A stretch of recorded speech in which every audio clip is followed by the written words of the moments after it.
Երբ ձեր տանը տոն է, պետք է գեղեցիկ եւ ուրախ լինեք։ Պետք է հետևեք, որ ամեն ինչ ընթերի լինի։ Դիմավորեք հյուրերին եւ վայելեք երեկոն։ Դուք պետք է հանգստանաք, իսկ մենք կպատրաստենք ձեր փոխարեն։ Պատվիրեք համեղ ուտեսներ Grill Express-ից։ Grill Express, հյուրերը գոհ են, դուք երջանիկ։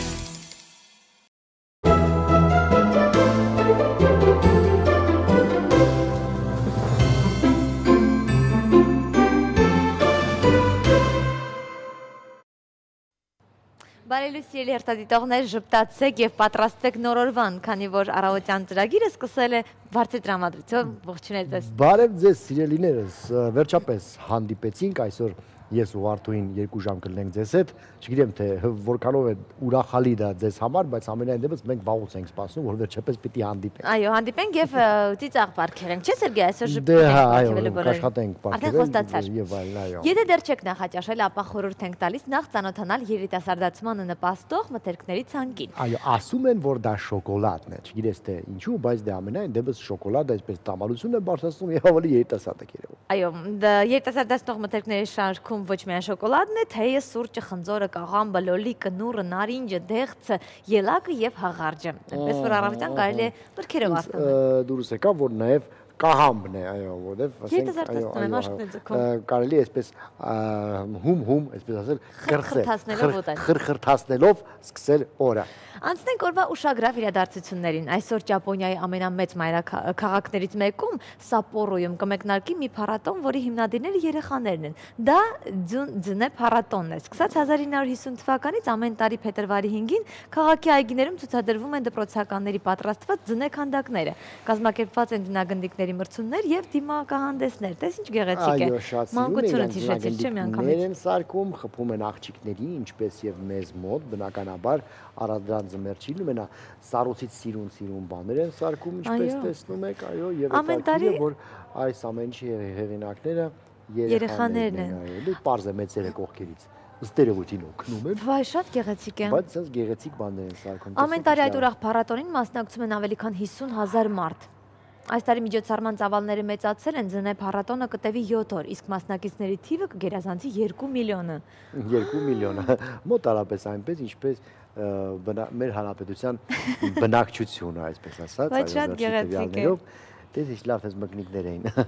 Միանգամից ժպիտ են առաջացնում։ Ի վերջո, այո։ Համաշխարհային լուսանկարչական կազմակերպությունը ներկայացրել է 2014 թվականի Sony World Photography Awards մրցանակաբաշխությունը, ֆոտոմրցանակաբաշխությունը։ Եզրափակիչ փուլ անցած լուսանկարներն են ներկայացրել, որը շատ գեղեցիկ է կրկին։ Մրցույթին մասնակցելու հայտ են ներկայացրել աշխարհի 166 երկրների լուսանկարիչներ, ուղարկելով մոտ 140,000 լուսանկար։ Սիրողական լուսանկարների շարքում հաղթողի անունը հայտնի կդառնա մարտի 18-ին, իսկ պրոֆեսիոնալներին ապրիլի 30-ին։ Այո, լուսանկարելը օրեցօր ավելի է հեշտանում, որովհետև եթե առաջ դուք պետք է դրա համար ֆոտոապարատ ունենայիր, ապա հիմա ձեռքի հեռախոսով կարելի է շատ հետաքրքիր, շատ արագ այո նկարել եւ քանի գնում է այդ հեռախոսները զարգանում են եւ այդ լուսանկարները ավելի որակով են լինում եւ այլն եւ այլն։ Ես կասեի անորակ են դառնում, գիտես, որովհետեւ ամեն ինչ նկարում են։ Չէ, դա ուրիշ բան չէ, ես նկատի ունեմ, որ արդեն մոտենում է պրոֆեսիոնալ ապարատի որակին, հա, շատ որակով։ Այդ ուրիշ բան, որ մարդու ճաշակն է կարող է անճաշակման նկարել նաեւ պրոֆեսիոնալ։ Այս տուրիստները sense մեծ ապարատով չեն, չէ՞։ Շուրջում միանգամից հեռախոսով եւ վիդեո եւ ֆոտո են նկարում։ Միշտ ճապոնացիներին, չինացիներին, որ տարբեր երկրներով այսպես կարճ շալվարներով մեծ ֆոտոապարատներ Դե այժմ խոսենք եղանակի մասին։ Իրանում անցյալ շաբաթվա վերջից սկսած ձյան առատ տեղումներ են ու աննախադեպ սառնամանիք է տիրում։ Սառած ճանապարհներին եւ վատ տեսանելիության պատճառով փակվել են դպրոցները, չեն գործում մի քանի մայրօղիներ, հետաձգվել են մի շարք չվերթներ։ Շատ բնակավայրերում խափանվել են ջեռուցման համակարգերը անգամ։ Այո, իսկ դու գիտես, որ 3 Աշոտսկում գրանցվել է ռեկորդային ցածր ջերմաստիճան։ ասում են եղել է -39 աստիճան ցուրտ։ Չիմացար Սերգեյը։ Գագիկն ասի, այո, դու տեսար ինչ եղավ, ասի ինչ եղավ։ Բա չիմացար ինչ եղավ։ Ասում Աշոտսկում 39-ը ասի, այ քեզ բան, իսկ սպիտակ արջեր կան այնտեղ, ասում են ոչ, դեռ միայն մարդիկ են, բայց կամաց սպիտակում են եւ շուտով կդառնան արջ։ Ես կարծում եմ, որ դու այդքան էլ լավ չես մատուցում այդ եղանակը։ արի այս Գագիկին միանանք։ Բամբասանկի կարող ասի, էլի, այո։ Գագիկը արդյոք Աշոտսկում այդքան ցուրտ էր թե ոչ։ Ողջույն Գագիկ։ Բարի առավոտ։ Այո, երեք Աշոտսկում գրանցվել է մինչև 39 աստիճան ցուրտ եւ առհասարակ ցուրտ է ամբողջ երկրի տարածքում, ապարանում մինչև 30, Տաշիրի հատվածում օդի ջերմաստիճանը նվազել է մինչև 36 աստիճան, իսկ ամենատաք վայրը Արարատյան դաշտն է, որտեղ գիշերը դիտվում է մինչև 14 աստիճան ցուրտ։ Սակայն կանխատեսումները խիստ դրական են, ես ուզում եմ ուրախացնել բոլորին, որ հենց այսօր ցերեկվանից սկսած արդեն օդային հոսանքները կփոխեն իրենց ուղղությունը հյուսիս-արևելյանից հարավ-արևմտյանի եւ մեր երկիր արևադարձներից, Արաբիայի տարածքից, Սաուդյան Արաբիայի տարածքից կներթափանցեն արևադարձային տաք օդային հոսանքներ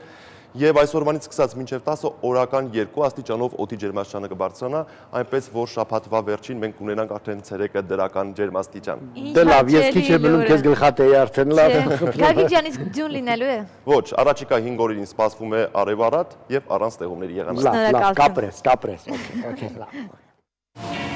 Եղանակի տեսությունը ներկայացնում է Samsung ընկերությունը։ Հետևեք Samsung ընկերության նորություններին եւ անակնկալներին Samsung Armenia Facebook-յան էջում։ Այսօր հանրապետության տարածքի եղանակը կշարունակի ձևավորել սիբիրական անտիցիկլոնը, ինչպես տեսնում եք արբանյակային լուսանկարի վրա, ողջ տարածաշրջանում դիտվում է անամպ եղանակ։ Այսօր կդիտվի առանց ստեղումների եղանակ, օդի ջերմաստիճանը արդեն կսկսի բարձրանալ 1-ից 2 աստիճանով։ Օդային հոսանքների քարտեզները ցույց են տալիս, որ արտիկական ցուրտ օդը նահանջում է իր տեղը զիջելով հարավ-արևմտյան տաք օդային հոսանքներին։ Արցախում սպասվում է առանց ստեղումների եղանակ, ճանապարհներին կդիտվի մերկաստառույց։ Ստեփանակերտ քաղաքում գիշեր կգրանցվի 12, ցերեկը սպասվում է մինչև 4 աստիճան ցուրտ։ Սյունիքի մարզում նույնպես կայուն եղանակը կպահպանվի, առավոտյան ժամերին հատկապես լեռնային գոտիներում կդիտվի կարճատև մառախուղ։ Մեղրիում գիշերը սպասվում է 9, ցերեկը մինչև 3 աստիճան ցուրտ, Կապանում գիշերը 12, ցերեկը 4 աստիճան ցուրտ, Գորիսում գիշերը 20, ցերեկը 8 աստիճան ցուրտ։ Վայոց ձորի մարզում նույնպես սպասվում է առանց ստեղումների եղանակ։ Հատկապես ցուրտ է լեռնային գոտիներում, Ջերմուկում գիշերը սպասվում է 22, ցերեկը 4 աստիճան ցուրտ, Եղեգնաձորում գիշերը 12, ցերեկը 2 աստիճան ցուրտ։ Գեղարքունիքի մարզում նույնպես ստեղումներ չեն սպասվում, ճանապարհներին առկա է մերկասառույց։ Մարտունի քաղաքում գիշերը կգրանցվի 19, ցերեկը սպասվում է մինչև 10 աստիճան ցուրտ, Գավառում գիշերը սպասվում է 22, ցերեկը 8 աստիճան ցուրտ, Սևանում գիշերը 14, ցերեկը 8 աստիճան ցուրտ։ Կոտայքի մարզում սպասվում է պարզ առանց ստեղումների եղանակ։ Հրազդան քաղաքում գիշերը կգրանցվի 20, ցերեկը 10 աստիճան ցուրտ, Աբովյանում գիշերը սպասվում է 12, ցերեկը 4 աստիճան ցուրտ։ Արարատյան դաշտում նույնպես ստեղումներ չեն սպասվում, առավոտյան ժամերին հատկապես գոգավոր ցածրադիր հատվածներում սպասվում է կարճատև մառախուղ։ Արարատի մարզում գիշերը սպասվում է 11-ից 12, ցերեկը 2-ից 3 աստիճան ցուրտ, Արմավիրի մարզում նույն ջերմային ֆոնն է, գիշերը սպասվում է 11-ից 12, ցերեկը 2-ից 3 աստիճան ցուրտ։ Արագածոտնի մարզում սպասվում է առանց ստեղումների եղանակ։ Աշտարակ քաղաքում գիշերը սպասվում է 12, ցերեկը 3 աստիճան ցուրտ, Ապարանում ցուրտ է, գիշերը սպասվում է 25, ցերեկը 12 աստիճան ցուրտ։ Օդի ջերմաստիճանը որոշակի այսօր կբարձրանա նաև Տավուշի մարզում։ Իջևանում գիշերը սպասվում է 10, ցերեկը 7 աստիճան ցուրտ, Դիլիջանում գիշերը 17, ցերեկը 8 աստիճան ցուրտ։ Լոռու մարզում կայուն եղանակը կպահպանվի, ջերմաստիճանը կբարձրանա 1-ից 2 աստիճանով։ Վանաձորում գիշերը կգրանցվի 20, ցերեկը 10 աստիճան ցուրտ, Տաշիրում գիշերը 25, ցերեկը 16 աստիճան ցուրտ։ Շիրակի մարզը շարունակում է մնալ հանրապետության ամենացուրտ կետը։ Գյումրիում գիշերը սպասվում է 24, ցերեկը 12 աստիճան ցուրտ, Աշոտսկում գիշերը 34, ցերեկը 12 աստիճան ցուրտ։ Իսկ մայրաքաղաքում այսօր սպասվում է արևշող առանց ստեղումների եղանակ, քամին կլինի հյուսիս-արևմտյան մինչև 2 մետր վարկյան, օդի հարաբերական խոնավությունը ցերեկը 45% է, մթնոլորտային ճնշումը բարձր է 680 մմ սնդիկիսյուն։ Օդի ջերմաստիճանը Շենգավիթում եւ կենտրոնում գիշերը սպասվում է 12, ցերեկը 2 աստիճան ցուրտ, Ավանում գիշերը 13, ցերեկը 3 աստիճան ցուրտ։ Եղանակի մասին այսօր այսքանը, եղեք առողջ։ Ես խոսում եմ եւ լուսանկարում։ Ես նկարում եմ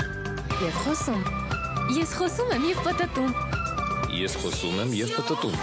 Ես խոսում եմ եւ խոշորացնում։ Samsung Galaxy S4 Zoom։ իսկ մենք խոսում ենք եւ վարում ենք։ Եվ վարում ենք, այո, ասում են Facebook-ը 3 դարձավ արդեն 10 տարեկան։ Մարկ Զուկենբերգը 10 տարի է ինչպես հարստանում եւ հարստանում է։ Ասում են վիզը դարել է այսքան, Սև Բրաբուսով տժում, ուզում են դառնալ ազգային ժողովի պատգամավոր։ Եղավ։ 3 Facebook-ը իսկապես դարձավ 10 տարեկան, այդ առիթով սոցկայքն ինքն է նվել մատուցել իր միլիոնավոր օգտատերերին։ Հետ հայացք տեսանյութ պատրաստելով նրանցից յուրաքանչյուրի համար։ Յուրաքանչյուր օգտատեր 3 ստացել է a look back, այսինքն հետադարձ հայացք կոչվող տեսանյութը, որը կազմված է մոտ 15 ամենաշատ հավանության արժանացած լուսանկարներից, գեղեցիկ պահերից։ Ու հետարքիր է, որ այդ ծրագիրը այնպես է կազմված, որ ասենք, եթե օրինակ իմ look back-ը նայես, ապա ոչ մի այսպես այլանդակ վատ նկարներ չկա, այսպես նկար չի դրված, ասիկն չէ, ընդհանրապես կար, իհարկե, բայց այդ վատ ոչ ստացված եւ ես կասեի այսպես ոչ հանրային դիտման համար նկարներ օգտագործում են միայն այն ժուրնալիստներ, ովքեր որ ուզում են վատ հոդված գրեն իմ մասին, միանգամից դա կարողանում են ճարեն եւ գտնեն։ Իսկ Facebook-ը շատ այսպես շատ գեղեցիկ նկարներից սարքել են հետարքիր միասին։ Ցուկերբերգը եթե հայերեն հասկանար, քո հաստատ այդ նկարները կընտրեր, ուղղակի չի հասկանում ինչ ես ասում, դրա համար չի ընտրում այդ նկարները։ Լավ, վերջին շրջանում ավելի է մեծացել նրանց թիվը, ովքեր նախընտրում են գնումներ կատարել առցանց խանութներից։ Դա օգնում է խնայել ժամանակը, փոխարենը զրկում է մի շարք դրական զգացողություններ ստանալու հնարավորություններից։ Այո, մանավանդ շատ վատ են զգում իրենց կանայք, որովհետև կանայք խանութում հանգստանում են։ Իրենք այսպես շրջվում են, կամաց, նայում են այդ գույնզգույն եւ գունավոր ապրանքին, ընտրում են, հետո չեն ուզում, հետո բան, եւ այսպես կարող են ամբողջ օրը հասկացնել եւ հետո հանգիստ մի երկու բան առնելով գան տուն հանգիստ հասկացնել իրենց օրը։ Չէ, իսկ հիմա ասենք առցանց առևտրի ժամանակ այդ հաճույքից մենք զրկել ենք մեր սիրելի կանանց։ Այո, հոգեբանները վստահեցնում են, որ հագուստի ընտրությունն ու գնումը մարդուն երջանկացնում է։ Միջին հաշվով Միացյալ Նահանգներում յուրաքանչյուր աղջիկ ամսական $200 է ծախսում հագուստի վրա։ Սերգեյ, երևի թե մեզ մոտ հայերն չէ երևի։ Մեզ ուղղակի $200 ասենք Ամերիկայում կարող ես մի ոց գեստապահարան գնել, այո, իսկ Հայաստանում մի հատ ասենք Տիգրովի վարտիկ կարաս առնես, ասենք ինձ մեկ ասել Բագրովի, հիմա չի Բագրովի, Տիգրովի, թե ռուսերեն է ասում։ Փորձը ցույց է տալիս, որ գնումների սիրահարները նաև ավելի բարեկազմ են, իրենց ավելի երիտասարդ են զգում եւ ուշ են ծերանում։ Ուսումնասիրությունները ցույց են տալիս, որ կանանց 74%-ը մտածում է շոփինգի մասին ամեն րոպե, այսինքն այնքան, ինչքան տղամարդը մտածում է կնոջ մասին։ Իրականում Վարդուհին արդեն 40 լանց կին է, բայց կյանքում չես տեսեք շոփինգի շտորիվ այդքան գեղեցիկ եւ երիտասարդ է երևում։ Շոփինգով չես խափի, ընդհանրապես մի անգամ այդպես դուրը չեք արի։ Ակնարկը բայց ոչինչ, ասենք առաջ։ Ողջ կյանքի ընթացքում կինը գնումների վրա ծախսում է 25000 ժամ, ավելի քան 49 ժամ ուսումնասիրում է խանութների ցուցափեղկերը։ Մասնագետները վստահ են, որ կանանց գնումների եւ նորաձևության մասին մտածում են այնքան, որքան տղամարդը գնոջ մասին, ինչպես ասացի Սերգեյ։ Ուրեմն կարելի ասել, որ մենք 25,000 ժամ մտածում ենք կնոջ մասին։ Ես կասեի ավելին, 25000 ժամը շատ քիչ է ասված։ Դե լավ, դե ինչ տղամարդ, որ չմտածի կնոջ մասին։ Լավը որ միայն մտածելով ավարտվի։ Ոչ, լավ չի, այ որ մենակ միայն այդտենց մտածել դրա համար այսպես ասած արդեն 40-անց կին ես, բայց ես ամուսնացել։ Ընդամենը 24 տարեկան եմ։ Տեսնում եք, ես ուզում եի, որ նա վերջապես իր տարիքը ասեր եթերում եւ պրովոկացիայի շնորհիվ դրա հասա, ապրել։ Դե տղամարդիկ ստիպված են գնումների դիմանալու թե ոչ, գիտես, շատ հետաքրքիր է, որովհետեւ հաճախ տղամարդկանց համար կրկնակի շոկային եւ ստրեսային է, երբ նստում եւ դիմանում են կինը երբ է ավարտելու շոփինգը։ Այո, որովհետեւ դա սարսափելի է, երբ որ կինը տղամարդուն տանում է հետը շոփինգի, դրանից ավելի մեծ անեծք, ստրես եւ ընկճախ, ասենք տղամարդը չի կարողանում ապրել, որովհետև քեզ զգում ես վարունգի կարգավիճակում։ Լրիվ, այո։ Ինչևէ, անդրադառնանք հայտնիներին։ Արտասահմանյան լրատվամիջոցները կրկին անդրադարձել են 39-ամյա դերասան Լեոնարդո Դիկապրիոյի անձնական կյանքին։ Ինչպես հայտնի է ներկայումս, նա հանդիպում է 21-ամյա մոդել Թոնի Գարնիի հետ, սակայն չի դադարում շեշտել, որ ամուսնանալ չի պատրաստվում։ Հայավարի էլի, ուղղակի ուզում է շփվել, բայց ոչ ամուսնանալ։ Դերասանը հպարտությամբ է նշում, որ երբեք չի փորձել կանանց նվաճել թանկարժեք նվերների օգնությամբ։ Նա վստահ է։ Այդ աղջկա հերը որ իմացել է, գլուխը ջարդելու ասելա, ոնց թե այդ աղջկա հետ ֆռում է չես ամուսնանում։ Նա վստահ է, որ այն կանայք, ովքեր ունակ են իրական զգացմունքների, որպես կանոն խելացի են, նրանց համար թանկարժեք նվերները երկրորդական են։ Կնոջ համար պետք է ավելի կարևոր լինի տղամարդու կողքին լինելը, նշել է դերասանը։ Սուտ Սուտ, աստենք առաջ, Ընդամենը չի ուզում գումար ծախսի նվերներ գծիպ, այո։ Daily Mail-ը ներկայացրել է մի շարք հայտնիների անհավանական ու անսպասելի բարեկամական կապերը։ Շատ հետաքրքիր է, գիտես, անգամ չես հավատա ով ում հետ կապ ունի։ Ելիզավեթ II թագուհին եւ Ջոնի Դեփը, ըստ պարբերականի 50-ամյա դերասանն ու 87-ամյա թագուհին 1377-ին մահացած Էդվարդ III արքայի ժառանգներն են։ Պետքով կոնսեր բա։ Բացարձակ։ Տես նմանություն չես գտնում։ Էդվարդ III-ին չեմ ճանաչել անձամբ։ Ну, այսպես կարելի է։ Կամիլա եւ Մադոննան պարզվում է ամերիկացի երգչուհի Քորնոլի 66-ամյա դքսուհու Կամիլա Պարկերը Բոուլիզի 9-րդ զարմուհին է։ Նման են։ 9-րդ։ Թե գեների ինչ են անում։ Հաջորդը Բարակ Օբաման եւ Բրեդ Փիթը շատ տարօրինակ ու անհավանական վարկած է առաջադրվել Միացյալ Նահանգների նախագահի եւ հոլիվուդյան դերասան Բրեդ Փիթի բարեկամական կապի մասին։ Ըստ դրա նրանց 10-րդ նախապապը նույն մարդն է եղել։ 10-րդ նախապապը, այ քեզ բանի որտեղից իմացա։ Տենց։ Լավ է, օքեյ։ Մարզել են ուղղակի։ Քեյթ Միդլթոնն ու Գայ Ռիչին, կինոռեժիսոր Գայ Ռիչին թագավորական արմատներ ունի։ Նա Քեմբրիջի դքսուհու 6-րդ զարմիկն է։ Շատ ուրախ ենք։ Ահա տեսնում եք, կարծում եմ նրանք գլխարկներով են ընդհանրապես նման։ Գլխարկներով հա նման են։ Եվ Ջասթին Բիբերը եւ Սելին Դիոնը, 45-ամյա երգչուհի Սելին Դիոնն ու Ջասթին Բիբերը 9-րդ նախապապն ու նախատատը նույն են եղել։ 9-րդ նախապապը եւ Ես ասեմ Ջասթին Բիբերը ոնց է առաջ գնում։ Սելին Դիոնի պապն ու տատը չլինեին, Ջասթինը որտեղ է հիմա։ Այդ կանխատեսներին չեմ հավատում, որովհետեւ ինչ իմանան թե 9-րդ նախապապդ ով է եղել, այ քեզ բան հնարավոր է։ Տեսես քո նախապապու պապը ով է եղել, որ դու այսպես ստացվել։ Մենք բոլորս այսպես ասած գաղթականի թորներ ենք, պապուց սենկո մարդ չեմ ճանաչել։ Անցնենք առաջ, Բուքինգհեմյան պալատում փետրվարի 17-ին միջոցառում կկայանա նվիրված դրամատիկ արվեստի թագավորական ակադեմիային։ Մեծ Բրիտանիայի թագուհի Ելիզավեթ II-ը հանդիսավոր երեկո կանցկացնի նվիրված թագավորական ակադեմիայի իր հովանավորչության 60-ամյակի նվիրված։ Տոնական միջոցառմանը հրավիրված են այն դերասանները, ովքեր տարբեր ժամանակահատվածներում խաղացել են թագավորական ընտանիքի անդամների դերերը։ Նրանց թվում կլինեն Քեյթ Բլանշեթը, Հելեն Բոնեն Կարտերը, Մերիլ Սթրիփը եւ թագավորական գահը ֆիլմերում փորձած այլ հայտնիներ։ Կուզեիր մարմնավորել նրանցից մեկին, Սերգեյ, դու հայտնվել այդ երեկոյում։ Մարմնավորեի, ոչ, չի ուզի մարմնավորեի ոչ մեկին։ Եվս մեկ լուր թագավորական ընտանիքի մասին։ Մեծ Բրիտանիայի Ելիզավեթ II թագուհին խնդրել է իր հարսին Քեմբրիջի դքսուհու Քեյթ Միդլթոնին հրաժարվել կարճ կիսաշրջազգեստներից եւ փոխարենը ավելի պահպանողական զգեստներ կրել։ Պատկերացնես դա ինչպես կասեր։ Ակենիկ վերնգի տեղը դել չես ամաչում եմ այդ մեծ կնիկ ես ինչ ես ուզում այդ ջայլներին։ Չի կարելի այդպես խոսել թագուհու մասին, Սերգեյ։ Բավարար մի օր, ասենք նայում եմ մեր ծրագիրը, չես ամաչում։ Թագուհին առաջարկել է Քեյթ Միդլթոնին ընտրել ավելի խիստ գեստներ եւ օգտվել նրա անձնական ոճաբանի ծառայությունից։ Ոճաբանի արչեւ նաեւ խնդիր է դրված եղել Քեյթ Միդլթոնի թագուհու զարդերի անձնական հավաքածուից ճիշտ ընտրություն կատարելու հարցում, այսինքն ճաշակի խնդիր կա այստեղ, պետք է օգնել։ Ընդհանրապես թագավորական ընտանիքը մեղ կա, չեն կարողանում հանգիստ ապրեն այսպես բան։ Էս կարելի է, էս կարելի է։ Թագավորական ընտանիքը ծանրաբեռնված։ Փառք ասում ենք թագավորական ընտանիքից չենք։ Դերավ այս պայն արի կարճատև գովազ դիտենք այնուհետև շարունակենք ծրագիրը։ Հա, որ ասում էր Քիմ Քարդաշյան աղջիկ։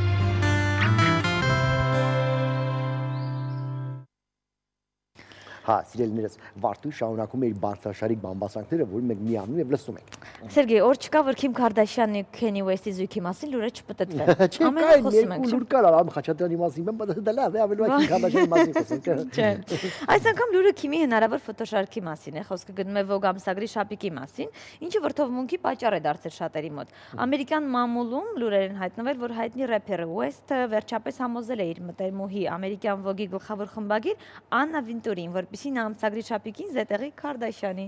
նկարը։ Քարդաշները շատ լավ է, շատ լավ։ Բանն այն է, որ Քիմը ոչ բավականաչափ լուրջ դեմք է համարվում Vogue-ի հեղինակավոր ամսագրին հայտնվելու համար։ Երկուշաբթի օրվանից այս լուրը հայ դրամա հետևից ընկել են էլի, այ քեզ բան չեք ամաչում։ Ինչով է պակաս մեր աղջիկ օրինակ։ Հայ դեպ է որ ասում էր դուք ուզեիր իմանալ քո բարեկամը, ով ասում են Քիմ Քարդաշյան աղջիկ սա։ Այո։ Շատ վատն է։ Երկուշաբթի օրվանից այս լուրը թեժ քննարկման առարկա է դարձել Twitter-ում։ Օգտատերերի վայրերից մեկն անգամ արձանագրել է գրելով, որ եթե Քարդաշյանը հայտնվի Vogue-ի շապիկին, դա կլինի աշխարհի վերջը, բայց ինչևէ նա արդեն նկարվել է։ Աստված տա, որ աշխարհի վերջը արտահայտվեր միայն Քիմ Քարդաշյանի Vogue-ի շապիկին հայտնվելով։ Ասենք ինչ կլինի, որ մի անգամ էլ մեր աղջիկը ասենք հայտնվի, ասենք։ Սոնա Ռուբինյանի նկար օրինակ եթե հայտնվեր։ Էլի վատ չլինի։ Դե լավ, ընդհատելով բարձրաշխարհիկ բամբաստանքները անդրադառնանք մելոդիկա էջին։ Սոնա Ռուբինյանի համար դիշեցիր, հա, լավ, հասկացա, հա, Սոնա Ռուբինյանը,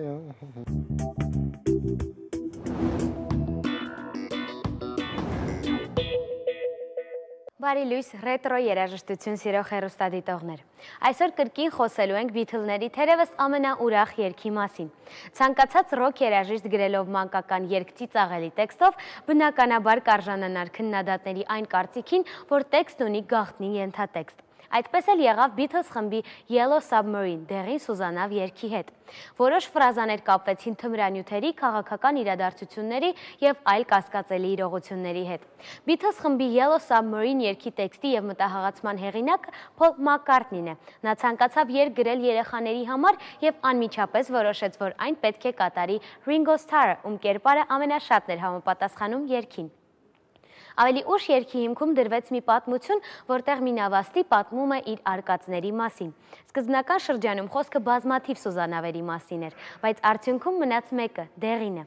Երգը ձայնագրվեց 1966 թվականի մայիսի վերջին Abbey Road ստուդիայում։ Հատուկ ձայնային էֆեկտներ ստանալու համար օգտագործեցին կենցաղային պարագաներ։ Նրանք խողովակով փչում էին ջրով լի կաթսայի մեջ, խոսում էին մետաղյա տարայի մեջ, պտտում էին երկաթյա շղթան ջրավազանի մեջ և այդպիսով ստանում ծիծաղելի ձայներ։ Օգոստոսի սկզբին երգը Մեծ Բրիտանիայում և ԱՄՆ-ում թողարկվեց որպես սինգլ։ Անգլիայում երգը գլխավորեց չարտեր, իսկ Միացյալ Նահանգներում այն հասավ Billboard Hot 100-ի երկրորդ հորիզոնական։ Երգը չկարողացավ գրավել առաջին տեղը Ջոն Լենոնի սկանդալային հարցազրույցի պատճառով, որտեղ նա հայտարարեց, որ Beatles-ը Հիսուսից հայտնի է։ Թեպետ Մակկարտնին և խմբի մյուս անդամները պնդում են, որ երգը մանկական է և չունի խորը իմաստ, սակայն մինչ այժմ այն քննարկման առարկա է հարուստ երևակայություն ունեցող մելոմանների շրջանում։ Կարծիք կա, որ երգը այն մասին է, թե ինչպես են Բիթլները օրեր անցկացրել հյուրանոցային համարներում, ինչպես Սուզանավում թաքնվելով խելագար երկրպագուներից։ Երգի քավեր տարբերակներ կատարել են Լոնդոնի թագավորական նվագախումբը և Մորիս Շևալյեն։ Yellow Submarine երգը Բիթլզի երկրպագուներին բաժանել է երկու բանակի։ Մի մասն այն համարում է դատարկություն, իսկ մյուս մասը երգը լսելով ակտիվորեն ձայնակցում է։ Այն քաղաքում, որտեղ ես ծնվել եմ, ապրում էր մի մարդ, ով ծով էր գնում։ Նա պատմում է իր կյանքի մասին, որը Սուզանավում էր անցկացրել։ Ինչպես էր նա հասել արևին, քանի դեռ չէր գտել կանաչ ծովը։ Նա իր ընկերների հետ ապրում էր ալիքների մեջ, դեղին Սուզանավում։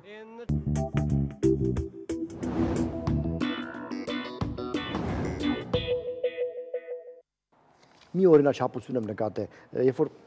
Արաբության Beatles-ը լսում եմ, այտենց մի քիչ տրամադրություն ավելի լավ է լինում օրվա ընթացքում, այո, օրվա ընթացքում հաջողություն է բերում, այո, փորձեք, օրվա ընթացքում երգը երգում ես, հիմա օրինակ մտքումդ չես երգում։ Դե ճիշտ ժամանակն է արդեն շնորհակալություն հայտնենք մեր հաղորդման հովանավորին։ Մեր հաղորդման հովանավորն է Դելտա կլինիկ բժշկական կենտրոնը, որտեղ ակցիաները շարունակվում են։ Բժշկական խորհրդատվություն, ողնաշարի, վահանաձև գեղձի եւ ճիճվակրության հետազոտությունը միանգամայն անվճար է։ Այստեղ կարող եք կատարել բոլոր օրգան համակարգերի համակարգչային ստուգում, գեժամանակակից սարքավորումներով և իհարկե զեղչային գներով։ Դելտա կլինիկ հեռախոսահամարն է 500-560, զանգահարեք, հետազոտվեք և առողջ ապրեք։ Սերգեյ ջան, այժմ խոսենք զբոսաշրջության մասին։ Խոսենք զբոսաշրջության մասին, որտեղ անցյալ տարի մեզ մոտ մի եռացող լավ զբոսաշրջություն է եղել դրա համար, դա մասին շատ եք ուզում խոսել։ Միայն 2013 թվականի ընթացքում մեր երկրի ժամանած զբոսաշրջիկների թիվը կազմել է մոտ 925,000, իսկ այլ երկրներ մեկնողներինը 906,000։ Դե հա, ինչքան եկել են, այնքան է գնացել են, այ քեզ ման, հո չպետք է նստեին, չել գանի չարեն։ Արդեն, այո։ Եղողս զբոսաշրջիկների մասին են, նրանք զբոսաշրջում են եւ էլ չել վերադառնում։ Աշխարհում շատ են զարմանահրաշ վայրերը, որոնցից շատերի մասին մարդկանց մեծամասնությունն իմանում է հենց զբոսաշրջիկների օգնությամբ։ Այժմ առաջարկում ենք փոքրիկ զբոսանք կատարել աշխարհի զարմանահրաշ վայրերից մի քանիսին։ Եվ այսպես, Easter Island-ը Չիլիում գտնվող այդ կղզին հայտնի է իր հուշակոծական հուշակոթողներով, որոնք կառուցվել են Ռափանուի ժողովրդի կողմից։ Կղզում 13-րդ դարից կանգուն են հսկայական արձաններ, որոնք տեղաբնակների հինավուրց պաշտամունքի մաս էին կազմում։ Ժամանակակից մասնագետների համար առեղծված է դրանց ստեղծման եղանակը։ Այո, տարբեր վարկածներ կա այդ արձանների շուրջ գիտնականները դուք են ջարդում, թե դա ինչ է նշանակում, ինչու են սարքել, երբ են սարքել եւ այլն։ Հաջորդը Բաալբեք քաղաք է Արևելյան Լիբանանում։ Այն ծաղկուն փյունիկյան քաղաք է, երբ մեր թվարկությունից առաջ 331 թվականին հույները գրավեցին այն։ Այն դարձավ հռոմեական գաղութ Օգոստոս Կայսեր օրոք։ Հաջորդ 3 դարերի ընթացքում հռոմեացիները նրա միջնաբերդում կառուցեցին հուշակոթողային համալիր։ Բաալբեկի արևմտյան մուտքի մոտ կա քարհանգ։ Հենց այստեղ էլ շինության համար օգտագործում են քարեր։ Հենց այդ քարերը օգտագործեցին, այո, եւ այսպեսի գեղեցիկ գառնու տաճար կառուցեցին այնտեղ։ Տեսեք, դա էլ իրենց գառնի գեղարդն է, այո։ Եվ հաջորդը Ճապոնիայի ստորջրյա ավերակները։ Ճապոնիայի հարավում կան 8000 տարեկան ստորջրյա ավերակներ։ Շատ տեղաբնակներ համոզված են, որ դրանք ձեռակերտ չեն։ Տեսնում ես ինչ գեղեցիկ է։ Ձեռակերտ չեն, իսկ շատերը ասում են, որ ձեռակերտ են։ Այո, հնագետները պնդում են, որ դա հին քաղաք է, որը մնացել է այսպես ջրի տակ, շատ գեղեցիկ է էլի։ Դե ժամանակին ջուրը կգնայենք, ո՞մ ջրի դուրս եկա, էլի կտեսնենք թե ինչ է։ Մի քանի 1000 տարի է մնացել, կարելի է դիմանալ եւ տեսնել թե ինչ կլինի։ Իսկ աշխարհի զարմանալի տաճարներին է անդրադարձել մեր այսօրվա առաջի տեսանյութը, դիտենք միասին։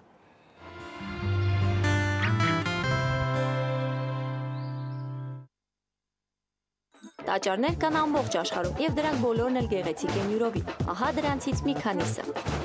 13153 ոսկեսալիկ, 5000-ից ավելի ադամանտ եւ նույնքան այլ թանկարժեք եւ կիսաթանկարժեք քարեր։ Ահա թե ինչով է երեսպատված այս վեհաշուկ կառույցը՝ Ֆեդագոն պագոդան կամ Մյանմարի ոսկե սիրտ։ Մյանմարում գտնվող այս տաճարի կառուցումը սկսվել է ավելի քան 20 դար առաջ, բայց ներկայիս շրջված գավաթի տեսքը ստացել է 15-րդ դարում Շինսոբու թագուհու օրոք։ Դեռ այն ժամանակ նա հրամայել է 40 կիլոգրամ ոսկե օգտագործել տաճարի ոսկեզօծման համար, հենց այնքան, որքան կշռում էր թագուհին։ Բայց թագուհու Փեսան ավելի շռել գտնվեց եւ տաճարի երեսպատման համար նվիրաբերեց 4 անգամ ավելի շատ ոսկի՝ 13153 ոսկե սալիկ։ Շվեդագոն պագոդան բուդդիստների եւ հասարակ հավատացյալների սիրելի ուխտավայրն է։ Ըստ լեգենդի այստեղ թաքնված են 4 բուդդաների մասունքները։ Ներկայումս տաճարը զբաղեցնում է 5 հեկտար տարածք, բարձրությունը հասնում է 99 մետրի։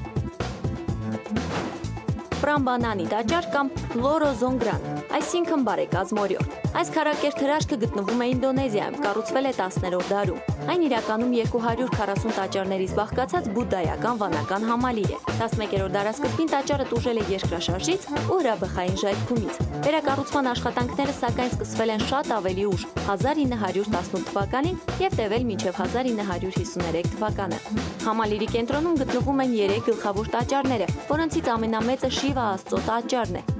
Պրամբանանի տաճարը ՅՈՒՆԵՍԿՕ-ի կողմից հաշվառվել է որպես համաշխարհային ժառանգության հուշարձան։ Կանադայի ամենամեծ հնդկական տաճարը Շրի Սվամինարայա մանդիրն է, որ նշանակում է հոգու մեդիտացիայի վայր։ Կառուցվել է 2005-ից 2007 թվականներին։ Ամբողջովին սպիտակ մարմարից է։ Հետաքրքիր է կառուցման եղանակը։ Տաճարը մաս առ մաս կառուցվել է Հնդկաստանում, ապա տեղափոխվել Տորոնտո։ Այնուհետև տեղում 400 մասնագետների եւ 2000-ից ավելի շինարարների օգնությամբ մարմարե կերտվածքներն ու քանդակներն իմի են բերվել։ Իսկ արդյունքը հոյակերտ է եւ այլ կերպ անվանում են մարմարե հանելուկ։ Տաճար պետք է մտնել առանց կոշիկների եւ մարմինն ամբողջովին ծածկած։ Ամենաչքնաղն այստեղ մեդիտացիայի հսկայական սյունազարդ սրահն է։ Հայելանման հատակն ու մարմարե ժանյակներով զարդարված առաստաղը։ Մուտքն այս դահլիճ ազատ է, սակայն խոսելն է արգելվում։ Այս լյութերական տաճարի կառուցման համար պահանջվել է 38 տարի։ Բացումը տեղի է ունեցել 1986 թվականին։ Գտնվում է Իսլանդիայում, Ռեյկյավիկում։ Կառուցվել է ի հիշատակ հոգևոր առաջնորդ եւ բանաստեղծ Հալտգրիմոր Պիտերսոնի։ Տաճարի արտաքին տեսքը խորհրդանշում է հրաբխի ժայթքում, ինչը հատուկ է Իսլանդիային։ Բարձրությունը 74.5 մետր է։ Վերելակով կարելի է բարձրանալ մինչև ամենաբարձր կետը, որտեղից էլ տեսանելի է ողջ քաղաքի հմայքը։ Տաճարի ներսում կա 25 տոննա կշռող մեխանիկական երգեհոն, որի բարձրությունը 15 մետր է։ Տաճարի մուտքի մոտ տեղադրված է Լեյֆ Էրիքսոնի արձանը, որն Ամերիկայի Միացյալ Նահանգների նվերն է ի պատիվ Իսլանդիայի խորհրդարանի 1000-ամյակին։ Հայելային ապակիներից եւ երկաթբետոնից կառուցված տաճար Բյուրեղյա մզկիթ գտնվում է Մալայզիայում, Վան Ման կղզու վրա։ Կառուցման աշխատանքներն ավարտվել են 2008 թվականին։ Ամենաբարձր կետը 42 մետր է։ Հայելային ապակիները ոչ միայն ապշեցուցիչ տեսք են հաղորդում տաճարին, այլև կլանելով արևային էներգիան, միշտ աղոթարանները զով են պահում եւ կարծես հանգստություն բերում մզկիթի բոլոր մինարետներին։ Ահա այսպիսի անմոռանալի տաճարներ։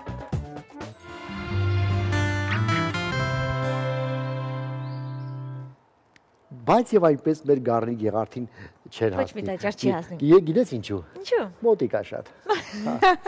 Սերգեյ, այժմ ուզում եմ խոսենք դաջվածքների մասին։ Դրանք մոտ 4000 տարվա պատմություն ունեն, հնում սլավոնական ազգերի մոտ դաջվածք անում էին միայն կանայք։ Մարմնի վրա զանազան պատկերները ընտանեկան օջախի խորհուրդ ունեին։ Ճապոնուհիների մոտ տատուի արկայությունը սիրո ապացույցներից մեկն էր։ Այո, մեզ մոտ է երբ որ անում են։ Դաջվածք։ Այո։ Չէ, միշտ պատկերացնում եմ, որ մարմնիդ ինչ որ միտեղ ասենք դաջվածք կսանում, հետո որ ասենք ծերանում ես, եթե ասենք մարդու երեսը հա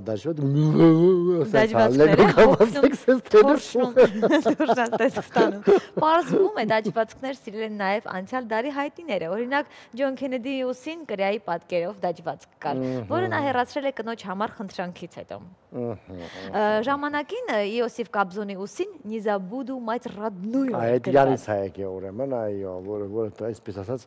գաղութային, այսպես ասած դաջվածք է։ Այո, պատմության մեջ ամենաշատ դաջվածքներ ունեցող մարդը շոտլանդացի է եղել, նրա մարմնի 99%-ը ծածկված է եղել տատուներով։ Այն մի տոկոսը թե որտեղն է եղել որ տատու աչքը։ Թեման կշարունակի մեր հաջորդ տեսանյութը։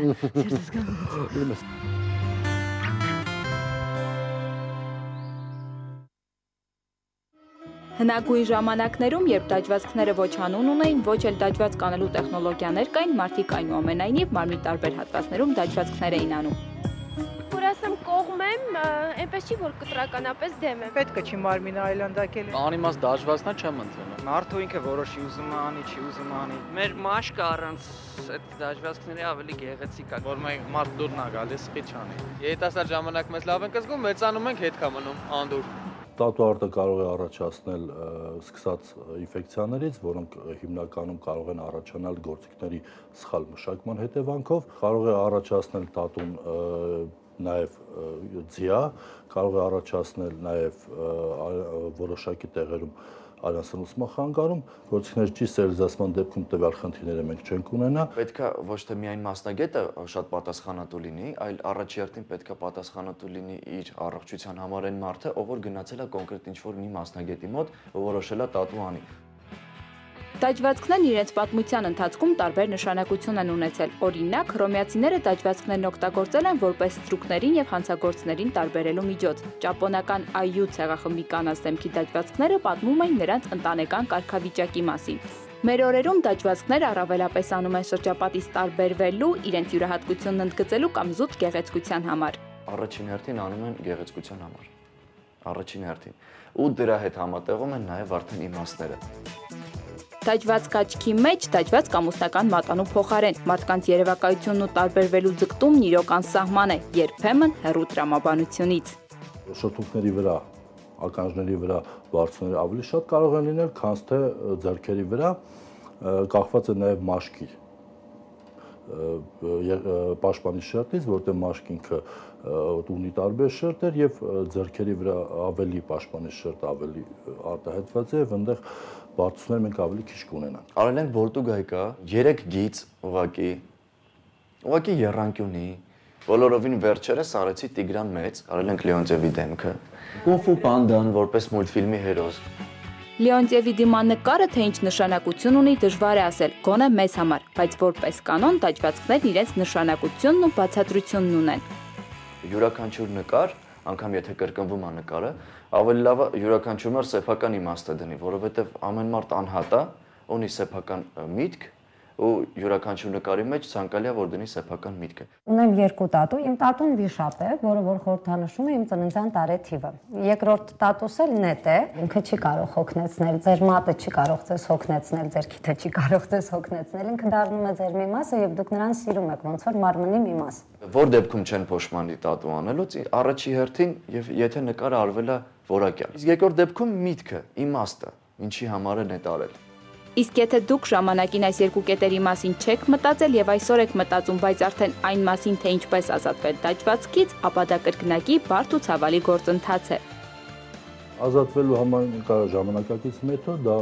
լազերի միջոցով ինքը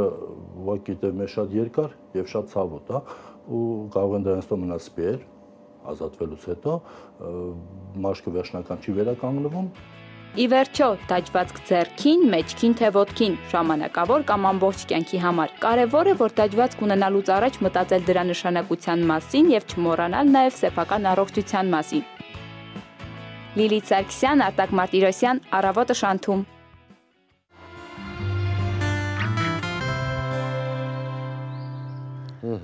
Հետարքիրը չէ։ Գիտես, կան աղջիկներ, ովքեր դաջվածք ունեն ու երբ հարցնում ես, օրինակ ինչ է դաջացվել, ասում են, «Ո, գիտես, դա նենց բան է, չեմ կարող ասել»։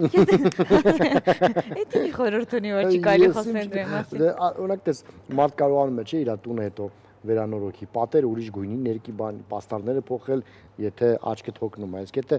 դաջվածքը չես կարող փոխել, ասենք։ Չէ, կարող ես փոխել, հիմա հնարավոր է։ Հա, բայց ասում եմ տեղ ամնում, լազերով գնում հանում են, բայց շատ ցավոտ է։ Մի խոսով գիտես, անգործ մարդու ինչ-որ մի բան է, ստերոիդ ինչ։ Ժամանակը ինձ թվում է կարճ է, դա մի մոդա է, որը չգիտեմ, կանցնի, երևի, կամ հետո փոշմանում են հաճախ։ Դե լավ, այս պահին գովաց դիտենք, որից հետո հյուր ենք ունենալու։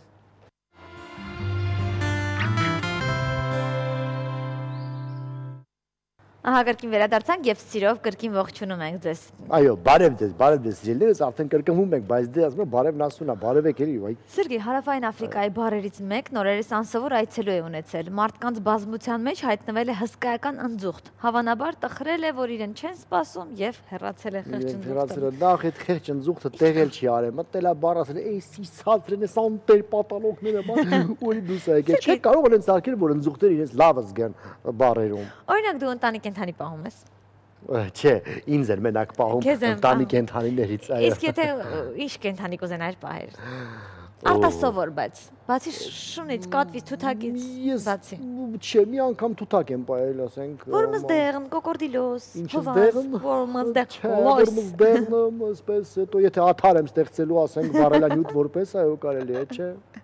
Լավ, մարդիկ կան, որ ինչ կենդանի ասես, թե չեմ պահում։ Արի դիտենք տեսանյութը, որից հետո խոսելու ենք հենց այդ մասին։ Զարմանալի կենդանիներ։ Զարմանանք միասին բոլորս։ Is Buddy having breakfast with you? Hi, Logan. Hi. Logan, are you guys having breakfast together? You are. And Buddy likes it? You guys are having kicks? Yeah? Kicks and bananas. Kicks and bananas? Well, that's pretty cool.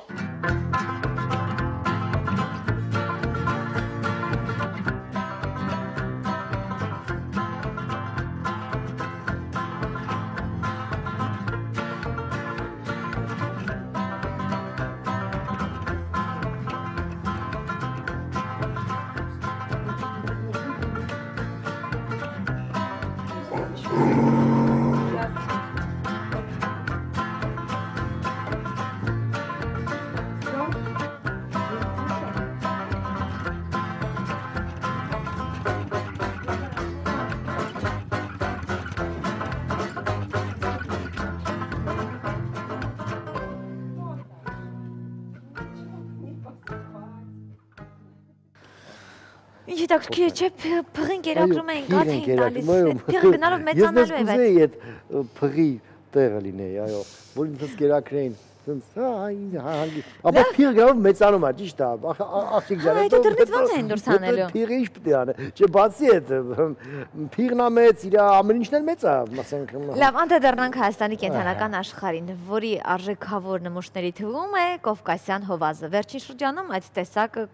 կորսված էր համարվում, սակայն վայրի բնության եւ մշակութային արժեքների պահպանման հիմնադրամն իր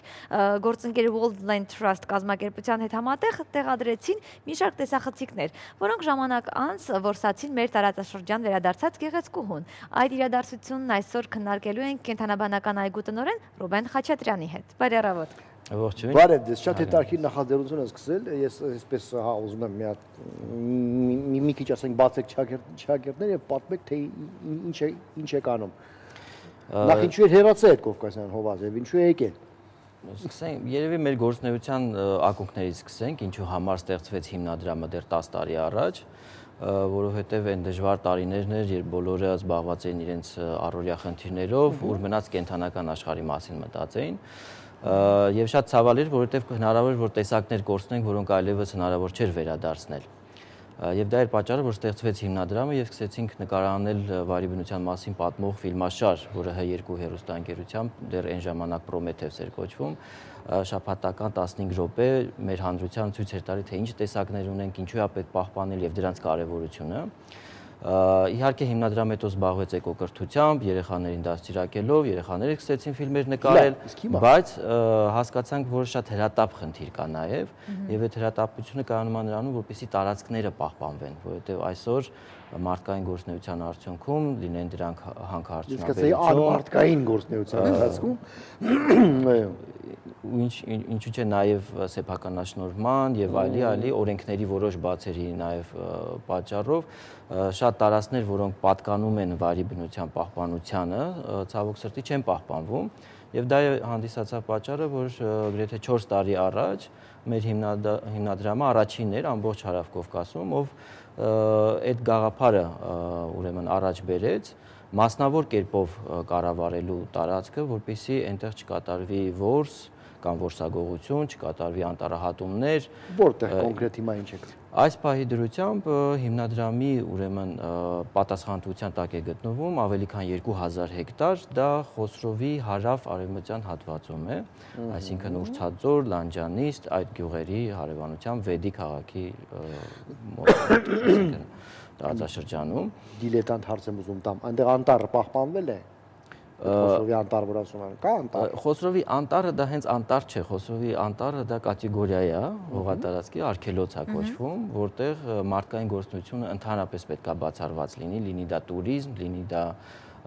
սանիտարական ծառերի հատում, թե լինի դա ուղղակի, չգիտեմ, ճանապարհներ սարքել, որպեսզի ավելի հարմար։ Ուղղակի քայլել գնալ։ Այսինքն դա տարածք է, որը միայն բնության համար է, եթե ծառը չորանում է, պետք է փթի, այնտեղ ուրեմն հատուկ միջատները սնվեն դրանով, այդ միջատներով սնվեն թռչուններ, դա շղթա է, որը պետք է պահպանել։ Բա գյուղի մարդիկ փայտը որտեղից են տանում։ Եվ իհարկե կան ծրագրեր,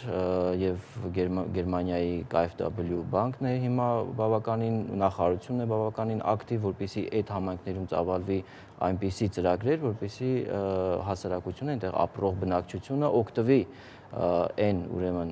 հնարավորություններից, որը թույլ կտա իրեն առանց ծառահատելու, ուրեմն տաքացնել, ջեռուցել։ Դե բացի աթարից էլ ինչով պիտի տաքացնի։ Կա արևային էներգիա, որը այս տարի կարծում եմ բավական հետաքրքիր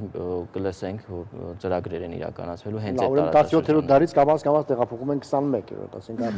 բացի աթարից կարելի ասենք վառել նաև։ Հələ խոսենք Կովկասյան հովազից, հա, որ տարածքում է հայտնվել Կովկասյան հովազը։ Ասեմ, որ մինչև հովազի հայտնվելը, հովազը միշտ կար այնտեղ, այնպես չի, որ մենք պահպանեցինք ու դրա պատճառով եկավ։ Միգուցե հիմա ավելի հանգիստ է իրեն զգում եւ չի հեռանա եւ շատ հնարավոր է որ բազմանա, խնդիրը այն է, որ հովազը կարող է լինել այն տարածքում եւ մնալ այն տարածքում, որտեղ շատ հանգիստ է եւ կա իր որսը։ Եվ որսը հանդիսանում են բեզուարյան այծերը, մուֆլոնները, բեզուարյան այծերը, այսինքն քարայծ կոչվածը բեզուարյան այծերը, որոնք վերջի 4 տարվա մեջ բեզուարյան այծեր խփել տարան նստածին տեսնում, բա հովազին ինչի չեն նստածում։ Եվ վերջի 3-4 տարվա մեջ ասեմ, որ քանակությունը բավականին, այսինքն սկսել է երևալ բեզուարյան այծը, եթե նախկինում 3-4 առանձնյակ ենք տեսնում ամբողջ ուրեմն օրվա մեջ, այսօր 3-4 խմբեր, որոնց մեջ արդեն 30-40 բեզուարյան այծեր են կան։ Այսինքն հովազի որսը չի խանգարում, նորմալ բալանս է պահպանում։ Այո, եւ չէ, հովազը չի կարող խանգարել այծերի քանակության նվազմանը եւ այլն, այսինքն։ Իսկ մնալու է բնության մեջ, թե տեղափոխելու է կենտրոնաբանական այգին։ Ասեմ, որ մեր հովազի հետ խնդիր կար, որովհետեւ առաջի երկու նկարահանումները չէինք կարողանում ֆիքսել, բայց երրորդ նկարահանումը, որը բավականին այսպես ոնց որ հատուկ եկած լիներ կամերայի առաջ իրեն ցուցադրելու, պարզ դարձավ, որ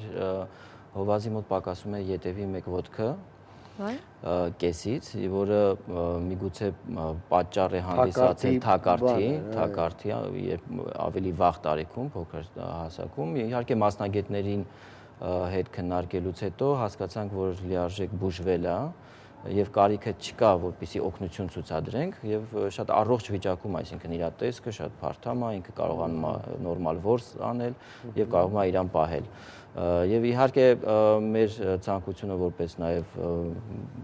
կենսաբանության պահպանության ոլորտում, հա, հիմնադրամ, որը աշխատում է, ցանկությունն է, որ մնա բնության մեջ եւ բազմանա այդ կենդանին, սակայն մի քանի նաեւ մասնագետներ խորհուրդ են տալիս տեղափոխել կենդանաբանական այգի, որպեսզի իրեն վտանգ չսպառնի եւ այլն եւ այլն։ Սակայն փորձը ցույց է տալի, որ հիմա նորից հետևում ենք, որցա։ Բայց կա հետո ուրեմն անպայման կգտնվի, որովհետև շատ ականատեսներ, նույնիսկ հովիվներ, որսորդներ կամ որսագողեր, նույնիսկ այսպես ինֆորմացիան անընդհատ հավաքվում է, ընդամենը 15-20 կիլոմետր հեռավորության վրա տեսել են ձագուկից, եթե ձագուկը կա, ուրեմն մայրը հետն է անպայման, եւ սա նշանակում է, որ հույս կա, որ կբազմանան։ Ես ասեմ, որ Հովազի նախագծով նաև զբաղվում է Վայրի բնության համաշխարհային հիմնադրամը, WWF-ը, որի հետ հիմա արդեն համագործակցում ենք եւ բավականին հետաքրքիր ուրեմն նախագծեր ունենք առաջիկայում։ Հենց վերջերս նաև ֆիքսել էին Հովազի ուրեմն թակարդի այդ նկարահանումները Զանգեզուրում, հարավում։ Սա նշանակում է, որ արդեն միգրացիան նորմալ գործում է եւ պետք է հիմա հոգ տանել այն ճանապարհների մասին, որոնք կկապեն Խոսրովը մինչև ուրեմն հարավ եւ կպահպանվի այդ տարածքները, որպեսզի կարողանան իրենց միգրացիան ճիշտ կատարել այս կենտրոնները։ Իսկ մեր բնակլիմայական պայմանները համապատասխանում են Հովազին։ Միանշանակ, այլ դեպքում չէր լինի եւ չէր մնա մինչեւ այսօր Հովազը։ Իսկ Հովազը քանի հատ կա դեռ պարզ չէ։ Նախնական տվյալներով ամբողջ Հայաստանում խոսում ենք ընդհանրապես մինչև 10 առանձնյակի մասին, մինչև 10։ Լավ, իսկ Հովազի որս եղել է վախտին, ասենք ինչ է, դա միսը ոչ ուտվում է, ոչ ինչի համար է։ Հովազի որսը շատ անգամ լինում է այդ սուտլիկ որսկանների կողմից, որոնք որ թույլ եմ տալիս ինձ այդպես արտահայտվելու, որովհետև ոչ մի ազնիվ որսորդ երբեք կյանքում իրան թույլ չի տա նման ուրեմն կենթանու վրա զենք բարձրացնել։ Դրանք կամ վախենում են, կամ ուրեմն այնքան տգետ են, որ չեն հասկանում դրա կարևորությունը այդ կենթանու պահպանման համար։ Օրինակ նույն տարածքը, որովհետև մենք հիմա վերցրել ենք պահպանության, 2 անգամ Հովազ է այնտեղ ուրեմն սպանվել, հենց որսագողի կողմից կարելի ասել։ Բայց միսը ուտելու չի, չէ՞։ Չէ, դա միայն մորթու կամ տրաֆեի համար են, այսինքն մարդիկ հպարտանալու կամ միգուցե չգիտեմ։ Այսինքն ինտելեկտի պակաս ունի։ Ինտելեկտի լուրջ պակաս ունեն այս դեպքում։ Եվ հիմա այս տարածքը փաստորեն պահպանված է, բայց այս տարածքը բավական չի, որպեսզի Հովազը պահպանվի Հայաստանում, այսինքն մեր ծրագիրը նպատակ ունի ընդլայնվելու եւ շատ շուտով, այսինքն հիմնադրամը կարողանա իր գործընկերների հետ միասին նաեւ ապահովել տարածքներ, որոնք միգրացիան կապահովեն այդ կենթանու։ Պարոն Խոչատրյան, ասենք արգելոցում մարդը հանդիպեց Հովազի, ինչ անի, ստիպված բնականաբար պետք է կամ կրակի կամ մի բան անի, հա։ Այն ճիշտ պատասխանն է, դրա համար պատահական մարդիկ արգելոցում չպետք է լինեն, այսինքն արգելոցը դա գիտական տեղ է եւ միայն գիտնականները կարող են գնալ ուսումնասիրություններ կատարելու, սովորելու, հասկանալու։ Իսկ գիտնականը գիտի իրան ոնց պետք է պահի։ Դրա համար գիտնականը։ Եվ կան նաև հատուկ մասնագետներ, ռեյնջերներ կոչվածները, որոնք պահապաններն են այդ տարածքի։ Շտատ ունեք, այսինքն բան ունեք այնտեղ ինչ-որ տենց մարդիկ աշխատում են։ Այո, այնտեղ կան համայնքից տղաներ են, դրանք երիտասարդ։ Նորմալ վարձատրվում են։ Նորմալ վարձատրվում են, նույնիսկ ունեն բժշկական, այսպես կոչված ապահովագրություն, որտեղ վտանգավոր գործով են զբաղված։ Եվ ասեմ, որ շատ արդյունավետ է, որովհետև համեմատության մեջ եթե տեսնենք 3-4 տարի առաջ, երբ նոր էինք սկսում եւ այսօր արդեն անձեն աչքով կարող ես տեսնել նույն Բեզոարյան այծերին, որոնք ընդամենը մինչև 100 մետր, այսինքն գալիս են առանց վախենալու։ Մարդու չեն վախենում։ Չեն վախենում այլևս, որովհետև չի եղել կրակոց, չի եղել դեպք, որտեղ մարդու կողմից։ Բայց մարդուց մենք կենթանի չկա, իրենց բացատրեք, որ ասենք պետք չի շատ մոտենալ մարդուն։ Մենք դեռ հույս ունենք, որ այդպես չի եւ ամեն ինչ կորած չի եւ մարդը կվերադառնա իր մարդկային կերպարին։ Ինչքան է օգտակար այդ կենթանին, ինչու ենք այդքան մտահոգված եւ պահպանում։ Այ ինչ է տալիս մեզ։ Գիտեք,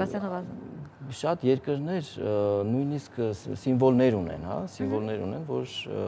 իրենք հպարտանում են այս կենթանու սիմվոլով եւ դա խորհրդանիշն է, թե իրենց գերբում, թե ինչպես մեզ մոտ արծիվը։ Մեր մոտ քարարծիվն է։ Զինանշանին կա, չէ՞։ որը ասեմ նորից վտանգված է, այդքան էլ լավ չի քարարծիվը, եւ մնացած ընդհանրապես մեր մոտեցումը վայրի կենդանիների նկատմամբ եւ այստեղա որ մենք փորձում ենք նաեւ կենդանաբանական այգին ծառայեցնել այդ մտքին եւ նպատակին, որ հասարակության մոտ փոխվի վերաբերմունքը հենց կենդանիների եւ վայրի կենդանիների նկատմամբ, որ դրանք գազան չեն եւ իրենք չեն գալի գազանանոց, այլ գալիս են կենդանաբանական այգի եւ WWF կազմակերպության հետ նաեւ ապագայում ծրագրեր կան հովազի բազմացման ծրագիր հենց կենդանաբանական այգում, որը մեզ թույլ կտա նաեւ ապահովել քանակությունը վայրի բնության մեջ, այսինքն տեղափոխել իրենց հետագայում վայրի բնություն։ Գիտեք, մի շատ հետաքրքիր դեպք պատմեմ, գյուղացիները պատմեցին, որ արջը մտնում է ուրեմն բան այգի եւ տանձ է ուտում։ Տան տերը եւ կողքի գյուղի, ասենք, գյուղի հարևանները դուրս են գալի թասերով, բաներով խփում են, կրակում են, որպեսզի արջը գնա, տանձը չուտի, արջը երկար սպասում մտածում թե ինչ կարողանի, փոկում է այդ ուրեմն տանը դնում է ուսին եւ գնում է անտառ։ Չի ալիգոտը չի դա լուրջ դեպք է։ Ինձ մի որսոր դա պատմել։ Մենք խոսում ենք թե արդյոք կենդանիները խելոք են, թե ոչ, ինք ասում է այդ օրվանից հասկացա, որ մեզանից ավելի խելոք է, շատ լուրջ ասում է պոկե ծառ դրեց ուսին ու գնաց։ Իրականում արջերը շատ բարձր ինտելեկտ ունեն, աներևակայելի բարձր եւ միգուցե դա է պատճառը, որ մինչեւ այսօր գոյատևել են մարդկանց մեջ։ Հենց այն փաստը, որ իրեն խանգարում են, նա չի փախնում եւ հասկանում է, որ երևի դեպից պիտի հեռանա, բայց ինչ անի, տանձը չի կերե մինչեւ վեր։ Ինքը տանում է, դա պոկում է 4-5 տարվա ծառը հետ խեշմարթում ու տանում է հետը։ Դա գովաստ մտնենք եւ կշարունակենք այս հետարքի թեման։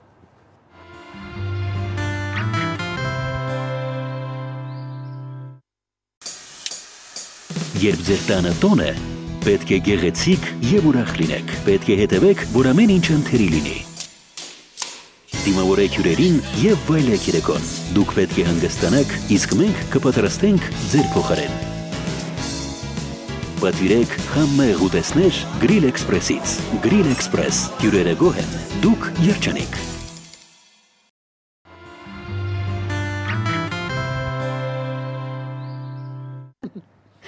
Վերադարձանք, հիշեցնենք, որ մենք զրուցում ենք կենդանաբանական այգու տնօրեն Ռուբեն Խաչատրյանի հետ։ Ռուբեն, դու ասենք գրողի կամ նկարիչի նման մի անգամ գրքեր ես բերել։ Ես ամեն անգամ նվերներ եմ ձեզ բերում։ Ախ, նվերները, լավ, Վարդու ջան, պահի։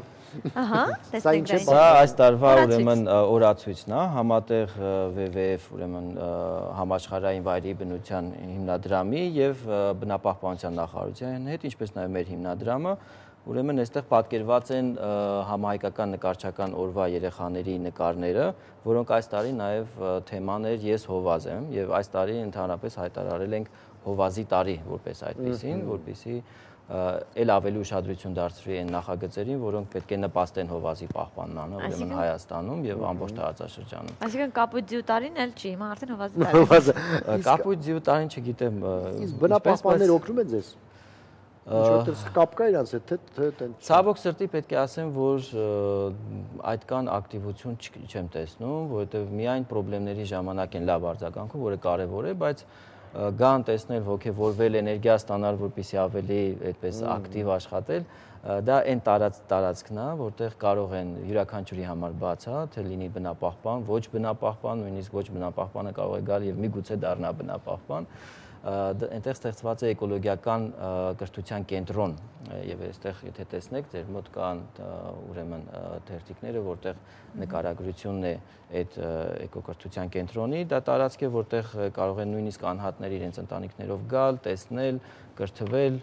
ճանաչել բնությունը։ Իդեպ բնություն գնալը, մենակ ասենք խորոված անելը, այդպես ասենք թափելը, տենց ասենք խոզի պես գնալը, դրությունը վայելելն է, տեսնելն է եւ հասկանալն է, թե ինչքան կարեւոր տեսակներ կան Հայաստանում եւ ինչքան ուրույն է Հայաստանի բնությունը։ Սա է նպատակը այդ ուրեմն կենտրոնի, որը նաև տարածաշրջանից երեխաների, դպրոցականների կրթություն է տրամադրելու ամբողջ տարվա կտրվածքով, դա իրականացվում է ուրեմն UN կազմակերպության շրջանակներում, ուրեմն գլոբալ էկոլոգիական ուրեմն միջին դրամաշնորհային ուրեմն ծրագրի շրջանակներում, որի մեր հիմնադրամը համագործակցում էր։ Դեռ Հովհաննես Թումանյանն իր նամակներում գրում էր, թե սրտացավ գրում էր, թե որքան վատ է վերաբերվում շատ հաճախ գյուղացին տեղաբնակը իր բնությանը չի հասկանում, որ չի կարելի այդպես հատել, չի կարելի այդպես որսանել եւ այլն, եւ միշտ էլ մեր մտավորականներին մտահոգել է այդ հարցը, որովհետեւ տեսնում են թե ինչ է կատարվում, հա, ինչպես են տեղի բնակչությունը կրթական ինչ-որ ասեցիք, որ ինչ-որ տես միջոցառումներ կա, ինչպես են վերաբերվում իրենց բնությանը, ինչպես են իրենք մտահոգ են թե ոչ, հասկանում են թե որ դա արժեք է, թե միայն այսպես վաշխառում մոտեցում է բնության։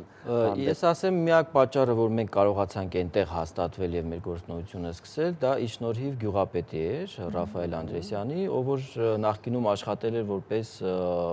պահապան Խոսրով արգելոցում էր աշխատել եւ հասկանում էր կարեւորությունը այդ բնության եւ պահպանության։ Եվ շատ ուրախ եմ, որ մեզ հանդիպեց նման անձնավորություն, որովհետեւ այլապես հնարավոր չի շատ գյուղապետերի հետ նույնիսկ չեն հասկանում թե ինչ կա դրա տակ։ Նույնիսկ մտածում են, միգուցե դրսից փողեր են բերում, որպեսզի մեր հողերը զավթեն կամ նման ինչ-որ աբսուրդ բաներ, բայց այնինչ, այսինքն չտեսնելով, թե իրենց քթի տակ եղած բնությունը, հողատարածքները ինչքան կարևոր է, որպեսզի պահպանվեն եւ փոխանցվեն հաջորդ սերունդներին, որպեսզի այն ինչ որ մենք ունենք այսօր, նաեւ ունենան մեր հաջորդ սերունդները, ովքեր որ գալու են եւ չփնովեն մեզ, որ իրեն ժամանակ չպահեցին։ Խոսրովի անտառ, Խոսրով թագավորի, որ ասենք, տենց ասենք, առանձնապես յուրաքանչյուր մարդ հիշում է իր գործնեությունը կամ ինչ արենա որպես քաղաքական գործիչ, այնքան էլ չեն հիշում։ Բայց գիտե որ այդ մարդը անտառը տնկել, հա, եւ ասում են Խոսրովի անտառը, որն է նա Խոսրովի անտառը, եւ անունը միշտ ասեք հոլովում է միջև հիմա անցել են արդեն դարեր։ Ինչ հետարքիր է, ասենք, այս դարաշրջանում, այսպես ասած, որևէ անտառ գոնե ինչ որ մեկը, ինչ որ բիզնեսմեն կամ ինչ որ մի թագավոր, այսպես ասած, թագավորը ախպեր, հիմնել է թե ոչ։ Ճիշտն ասած, կարող եք այդ հարցի անհատներ չգիտեմ, բայց կան կազմակերպում, ունենք Հայաստանից Արատունք ծրագիրը, որը բավականին լուրջ գործունեություն է ծավալում Հայաստանում, միլիոնավոր ծառեր է տնկել եւ նաեւ ոչ միայն տնկում, այլ նաեւ պահպանում։ Այ դա է կարը, որը ծառ տնկելը շատ հեշտ է, փոսը փորում է, մեջ է։ Հետո այդ արդեն չորացած ճյուղերը տանում ուղակի վառում են կամ միայն տնկելը չի, այստեղ տնկելուց շատ ավելի կարեւոր է խնամել, պահպանել, ցանկապատել, որպեսզի նաեւ լավ, իսկ բուն Խոսրովի անտառից, այսինքն բուն հեն ծառը, որ տնկել է Խոսրովը։ Մնացել է ինչ-որ մի բան։ Ես նորից ասացի, որ Խոսրովի արգելոցը, այսինքն որպես անտառ, պետք չի պատկերացնել, որ այնտեղ ծառեր են եւ անտառը եւ մտնում ես ամբողջը։ Բայց եթե առաջ ծառեր դա հողի կատեգորիա է, որը հիմա է հողի կատեգորիա, բայց առաջ կար անտառ։ Անտառային մաս էլ կա, իհարկե, թփուտներ էլ կան եւ ամեն ինչ իր նշանակություն ունի այնտեղ, հենց վայրի կենդանիների համար, որտեղ որոշ տեսակներ թփերն են օգտագործում բնադրման համար, որոշ տեսակներ ծառերը, այսինքն այնտեղ շատ լավ, իսկ առաջում, ասենք իսկապես տնկվել է անտառը ինչ որ տնկվել ժամանակի ընթացքում։ Գիտեք, մեր ազգը սիրում է լեգենդներ կառուցել անհատների շուրջ, մանավանդ թագավորների շուրջ։ Ես կարծում եմ, որ այդ հսկայական տարածքում նման անտառատնկում միգուցե չի եղել է ինչ որ հատված, որը տնկվել է, բայց հատած որ դա չգիտեք։ Ցավոք սրտի չկան այն նյութերը պատմական, որոնք որ կապացուցեն, որ այո, այսքան հեկտար կամ չգիտեմ ինչքան տարածք տնկվել է, եղել է միգուցե եւ պահպանվել է։ Ամենակարևոր բանը, որ պահպանվել է եւ սերնդեսերունդ փոխանցվել է եւ մինչեւ այսօր ուրեմն այդ տարածքը կարելի է համարել եզակի ամբողջ Հարավ Կովկասում, որովհետեւ նմանատիպ խտությամբ կենսաբազմազանություն, որտեղ ոնց որ Խոսրովում կա, չկա ուրիշ ոչ միտեղ։ Լավ, հիմա որ կենդանիները, որ թռչուններ են վտանգի տակ, որոնց հարցը օրակարգային հարց է։ Դրանց ցուցակը գնալով մեծանում է ցավոք սրտի, կա կարմիր գիրք, որտեղ ֆիքսվում են կենդանատեսակները, որոնք որ քիչ վտանգված են, ավելի վտանգված են, ոչնչացման եզրին են եւ կա IUCN ուրեմն կազմակերպությունը միջազգային, որին անդամակցում ենք մենք նաեւ հիմնադրամով, որը ստեղծում է միջազգային կարմիր գիրքը եւ այդ կարմիր ցուցակը, որտեղ ամբողջ աշխարհի կենդանական եւ բուսական աշխարհն են ուրեմն ներառված, ասեմ որ այդ ուղղությամբ ուղղակի պետքա շատ լուրջ մոտենալ, նաև պետական քաղաքականություն է պետք, հանձինս նախարարության, որ տեսակները, որոնք որ գրանցվում են կարմիր գրքում, այսինքն կոնկրետ աշխատանք տանել այդ ուղղությամբ, որպեսզի նվազեն այդ ցուցակից, ոչ թե ավելանան, ցավոք սրտի այսօր միայն ավելանում են։ Դու մեզ մոտ միայն ասենք այդ բնական ասենք կամ անբնական աղետ է թանկ արդյունաբերությունն է, որովհետև միտեղ որ մի ասենք, չգիտեմ, մի կես կիլո ոսկի կթան կամ մի 2 տոննա ասենք ուռան կամ որևէ բան, այնտեղ արդեն չեն նայում, արգելոց է, ասենք դե հովազ է ապրում, թե ես եմ ապրում, թե բան, ասենք այդ վեր միանգամից քանդվում է եւ նախարարությունը միանգամից փեչատ դնում է, այն բան չի կարող անի ու վերջ, ասենք։ Իհարկե շահերի բախում կա եւ դա միշտ է եղել բոլոր ժամանակներում եւ բոլոր երկրներում է մեր երկրում, այո, ամենուր եկա դա, բայց իհարկե կան բնապահպանական կառույցներ եւ նաեւ նախարարություն, ովքեր պետք է պայքարեն դրա դիմաց, կան ուժեր, որոնք պետք է հակառակը ապահովեն, այնպես որ պես միանշանակ։ Բայց գիտեք, ասես մի բան կա, կարելի է մի քիչ դեռ պարտված չէ։ Օրինակ Անգլիայում ժամանակին ամեն ինչը վերացրեցին, սաղ կտրեցին, սաղ բան, միայն ասենք մնաց արդյունաբերություն, հետո գլխներին տվեցին, ասին լավ, ինչ ենք անում, եւ հիմա մինչեւ հիմա վերականգնողական աշխատանքներ են տանում, որպեսզի ինչ-որ բան վերականգնեն, ասենք կարելի է, չէ՞, մի քիչ մի քիչ մտածել, ասենք դե ասում եմ հիմարները սովորում են իրանց սեփական փորձի վրա, խելոքները ուրիշների։ Եթե մենք կարողանանք ուրիշների փորձի վրա ուրեմն հասկանալ, թե անցյալ տարի ես Բերլինի կենտրոնաբանական այգում եղա եւ այնքան հետաքրքիր էր, որ կարելի էր ամեն օր գնալ, շոուները անդադ փոփոխվում էին եւ ցանկություններ առաջանում, կրկին եւս մեկ անգամ նայել։ Իսկ մեր կենտրոնաբանական այգում եթե մի անգամ հայտնվում ես, այդ ցանկություն չես ուզում երկրորդ անգամ։ Ինչ նորություններ կան, ինչով կարող եք։ Այլա ձեզ հարցնեմ, վերջի անգամ երբ եք եղել մեր կենտրոնում։ 2 տարի առաջ միգուցե համաձայն եմ ձեզ հետ, բայց այսօր բավական հետաքրքիր ուրեմն կան կերակրման շոուներ, որտեղ տեսնում են ականատես են լինում, սակայն ասեմ, որ այս տարի միգուցե ավելի հետաքրքիր կդառնա, որովհետև քաղաքապետարանը առանձնացրեց առանձին ուրեմն գումար, շուրջ 300 միլիոն դրամի, դա չնախատեսված, այսպես ասած, եւ երբևիցե ամբողջ 75 տարվա մեջ այդքան մեծ ներդրում չի արվել մեկ տարվա մեջ։ Ես 15 տարի առաջ եմ եղել երևի թե առաջի տղայիս հետ եւ սարսափելի հոտ էր գալիս։ Հիմա երևի արդեն նորմալ է, չէ՞։ Հիմա ավելի պակասել է, իսպար չի վերացել։ Երևի կենթաների պակաս է կերակրում դրա համար է պակաս։ Չէ, ընդհակառակը ավելի շատ են կերակրում, ավելի հաճախ եւ ասեմ, որ այս տարի նոր թարմ ուրեմն շնչով կբացի իր դռները կենթանաբանական այգին, հունիսի 1-ին երեխաների համար, նոր ազատավանդակներով։ Ես ճիշտ ասած միշտ վատ եմ վերաբերվել բոլոր կենթանական այգիներ, ասենք որ գրում։ Մինչև իմ գործին անցնելը Սերգեյ, ես էլ եմ վատ վերաբերվել, անկեղծ ասած։ Ես վագր վանդակի մեջ ոնց որ դու եթերում։ Ես ուղիղ եթերում։ Այո, որովհետև գոնե թե զապիս ալնում, ասենք այս հիմա ասենք չես կարող ամեն։ Դրա համար փորձ ենք անում, ուրեմն ազատավանդակներ ստեղծելու, մոտեցնելու այն չափանիշներին, որոնք Եվրոպական կենթանաբանական այգիների ասոցիացիան է պահանջում, որին անդամակցում ենք։ Ազատավանդակ բառը արդեն մի քիչ աբսուրդ է իր մեջ, ասենք։ Իրականում հա, աբսուրդություն կա, բայց դա այն մինիմումն է, որտեղ կարող են մարդիկ գալ եւ շփվել բնության հետ, շփվելով հասկանալ, ճանաչել եւ պահպանել այն ինչ որ կենթանաբանական այգուց դուրս է։ Սա է նպատակը կենթանաբանական այգի։ Եկեք բոլորին կոչ անենք, որպեսզի իրենց երեխաներին տանեն կենթանաբանական այգի, որպեսզի երեխաները ավելի լավ մանկություն ունենան, պահպանեն, դիտեն, կերակրեն, չգիտեմ, իրենց մեջ ձևավորվի գեղեցիկ մանկություն։ Կարելի է փոխել համեմատական ազատավանդակ կամ բան։ Շնորհակալություն շնորհակալների համար։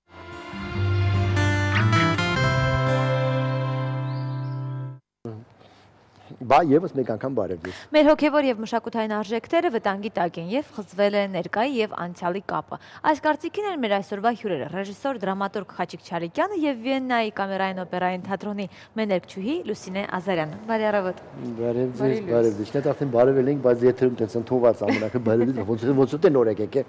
Բարձր որ։ Լավ, այո։ Հոգևոր եւ մշակութային արժեքներից ենք խոսում նախ, ով պետք է պահպանի։ Հոգևոր եւ մշակութային արժեքները, հա, ես գովազից առաջ մի փոքր ակնարկեցի, արդեն հասկանալի ինչի մասն ենք խոսում։ Ամեն երկիր, ամեն ազգ իր տեսակին բնորոշ ունի այն ստեղծած արժեքները, որը հենց բնորոշում է այդ ազգը եւ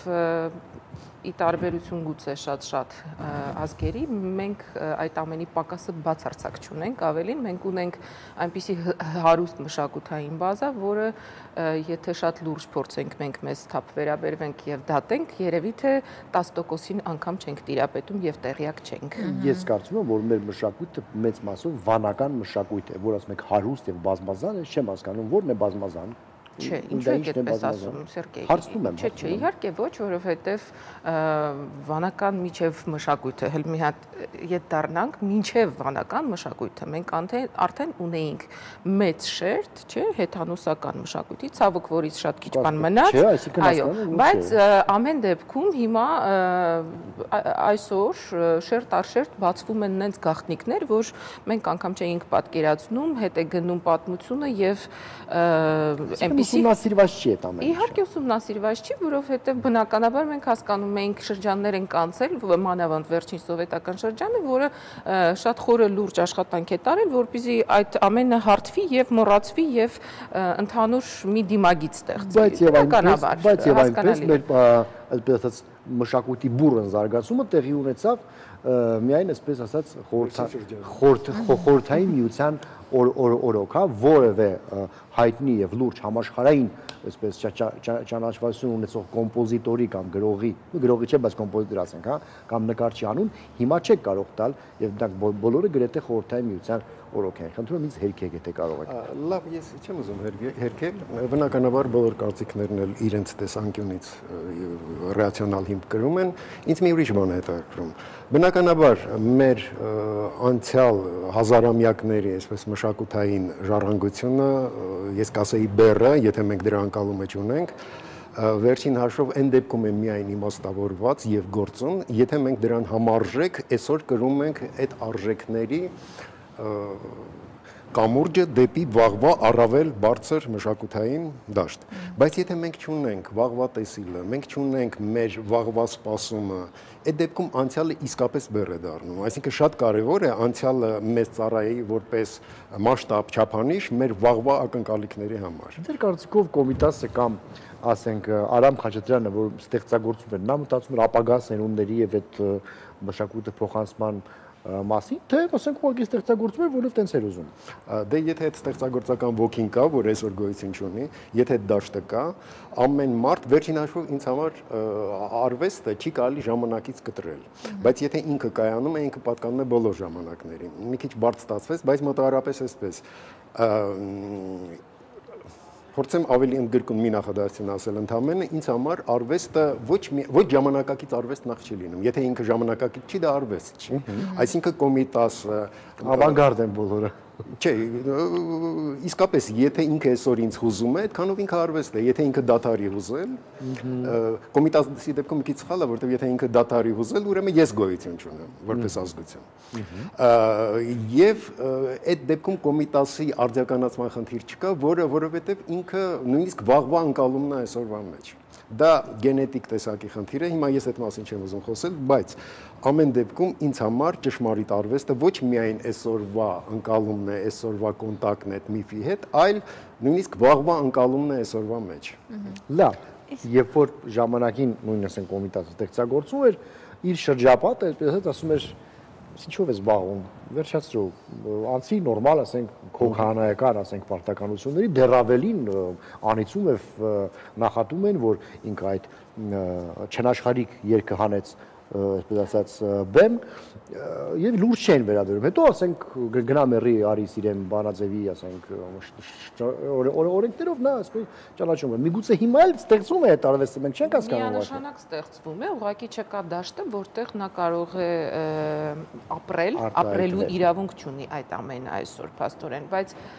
նույն եթե մենք իդ գնանք, բոլոր տաղանդավոր մարդկանց ուղղակի փորձենք մի խոսքով ձևակերպել, բնականաբար նրանք միշտ մի քայլ առաջ են եւ բնականաբար ժամանակի մեջ դժվար են ընկալվում կամ գրեթե չեն ընկալվում։ Միշտ այդպես եղել, նոր բան չենք ասի եւ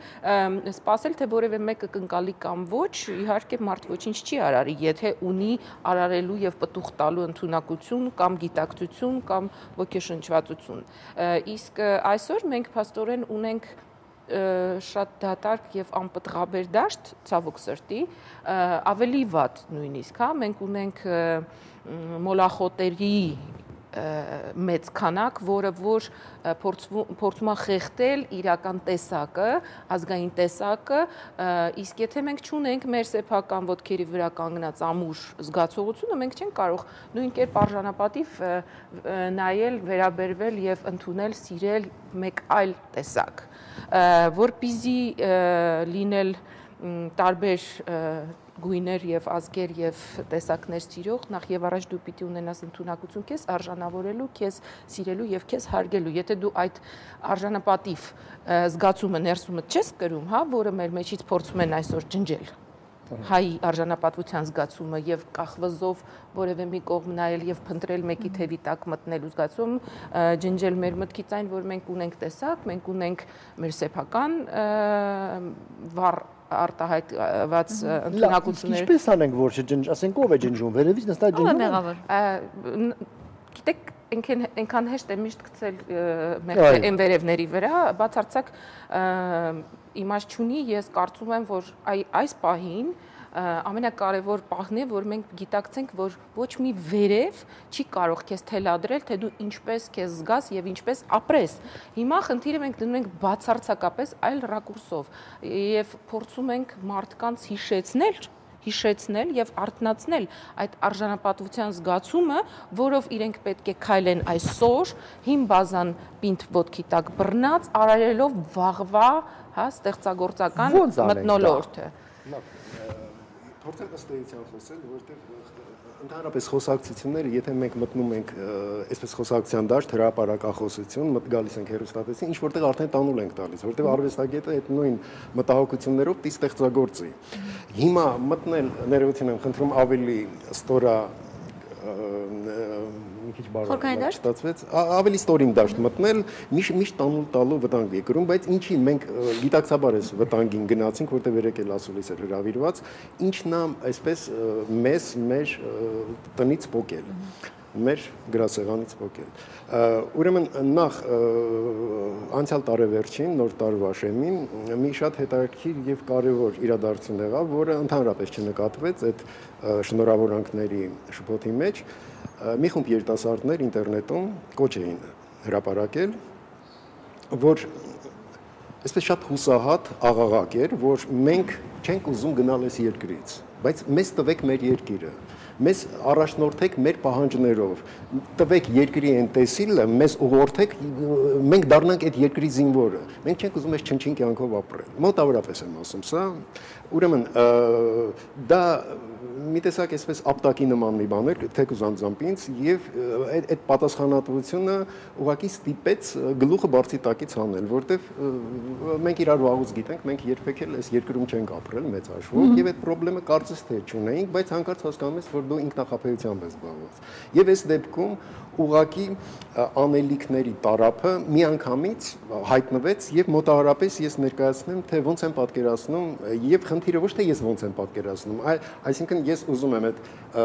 քարը գցել ջուրը եւ փորձենք խելոքներով հանել հնարավոր ինչով։ Ինչպես եք պատկերացնում դա։ Մոտավորապես այսպես։ Նախ ես վստահ եմ, որ մենք մեր գենետիկ առանձնահատկությունը կայանում է նրանում, որ մենք չնչին խնդիրների մեջ մեռնում ենք։ Առաջին հերթին մեզ պետք են գերխնդիրներ ամեն մեկիս համար առանցին, ինչ ասեմ, Յորջան, քեզ համար նույնը չի լիրարքակ խաղաս, թե կխաղաս այնտեղ էպիզոդիկ մի դեր։ Վերջին հաշվով մենք իրար հետ աշխատել ենք։ 10 տարի առաջ Համլետ էր ասում, նա արդեն լիրարքակ ժողովուրդ չէ։ Դե ինչ է, ինը չէ։ Ինչ եմ ուզում ասել, Կոչկակարին առաջ խնդիր դիր կարել աշխարհի լավագույն կոշիկը։ Եվ այլ հիմա չէ, ես ինչ եմ ուզում ասել։ Հիմա խնդիրը նախ այդ գերխնդիրը պիտի դնել երկրի առաջ, որտիսի այդ գերխնդրի մեջ ամեն մեկ իր անելիքը ունենա։ Եթե ես չգիտեմ ինչ երկիր ենք կառուցում, որն է մեր ապագա տեսիլը, ինչ մշակույթով զբաղվելու մասին բայց այդ ինչ երկիր ենք կառուցում, ով պիտի մտավորական ասի, թե ինչ երկիր ենք կառուցում։ Բնականաբար, եթե երկրի տերերը մտավորական չեն, այդ դերը փոխանցման մտավորական են, որտեղ ինչքան կարելի է ինքնախապեյությամբ։ Մենք հիշում ենք, երբ որ մեր տերերից մեկը մտավորական էր ամենասկզբից, էլի առանձնապես մի բան չփոխվեց։ Ես մի բան չեմ կարող հասկանալ։ Մենք խոսում ենք մեծ խնդիրներից եւ մոռանում ենք այն ամենաչնչինը։ Լավ, Facebook-ում այսօր 10 տարին է այրա, հա, ասենք ավելի հեշտ է գրել չ տարը ch, թե ուղղակի չէին սխմել։ Մենք հայերեն էլ չենք գրում արդեն։ Ով է այդ, ասենք, մտավորականը պիտի ասի երեխեք ջան հայերեն գրեք, ինչ ա եղել, որ ավելի հեշտ է ասենք։ Մի տավով է CH-ը գրում, ասենք չեն գրում, հա, բայց միևնույն է, խոսում են էլի մեծ խնդիրներից, լատինադար չեմ կարող կարդալ, ահա որ է դժվար է, ջարդում է, ռուսերեն են գրում, բան, ասենք, լավա չինարեն գրեն ես վերջ, ասենք հայերեն չեն գրում մարդիկ արդեն։ Վախենում են սխալվեն երևի Սերգեյ։ Չէ, այո,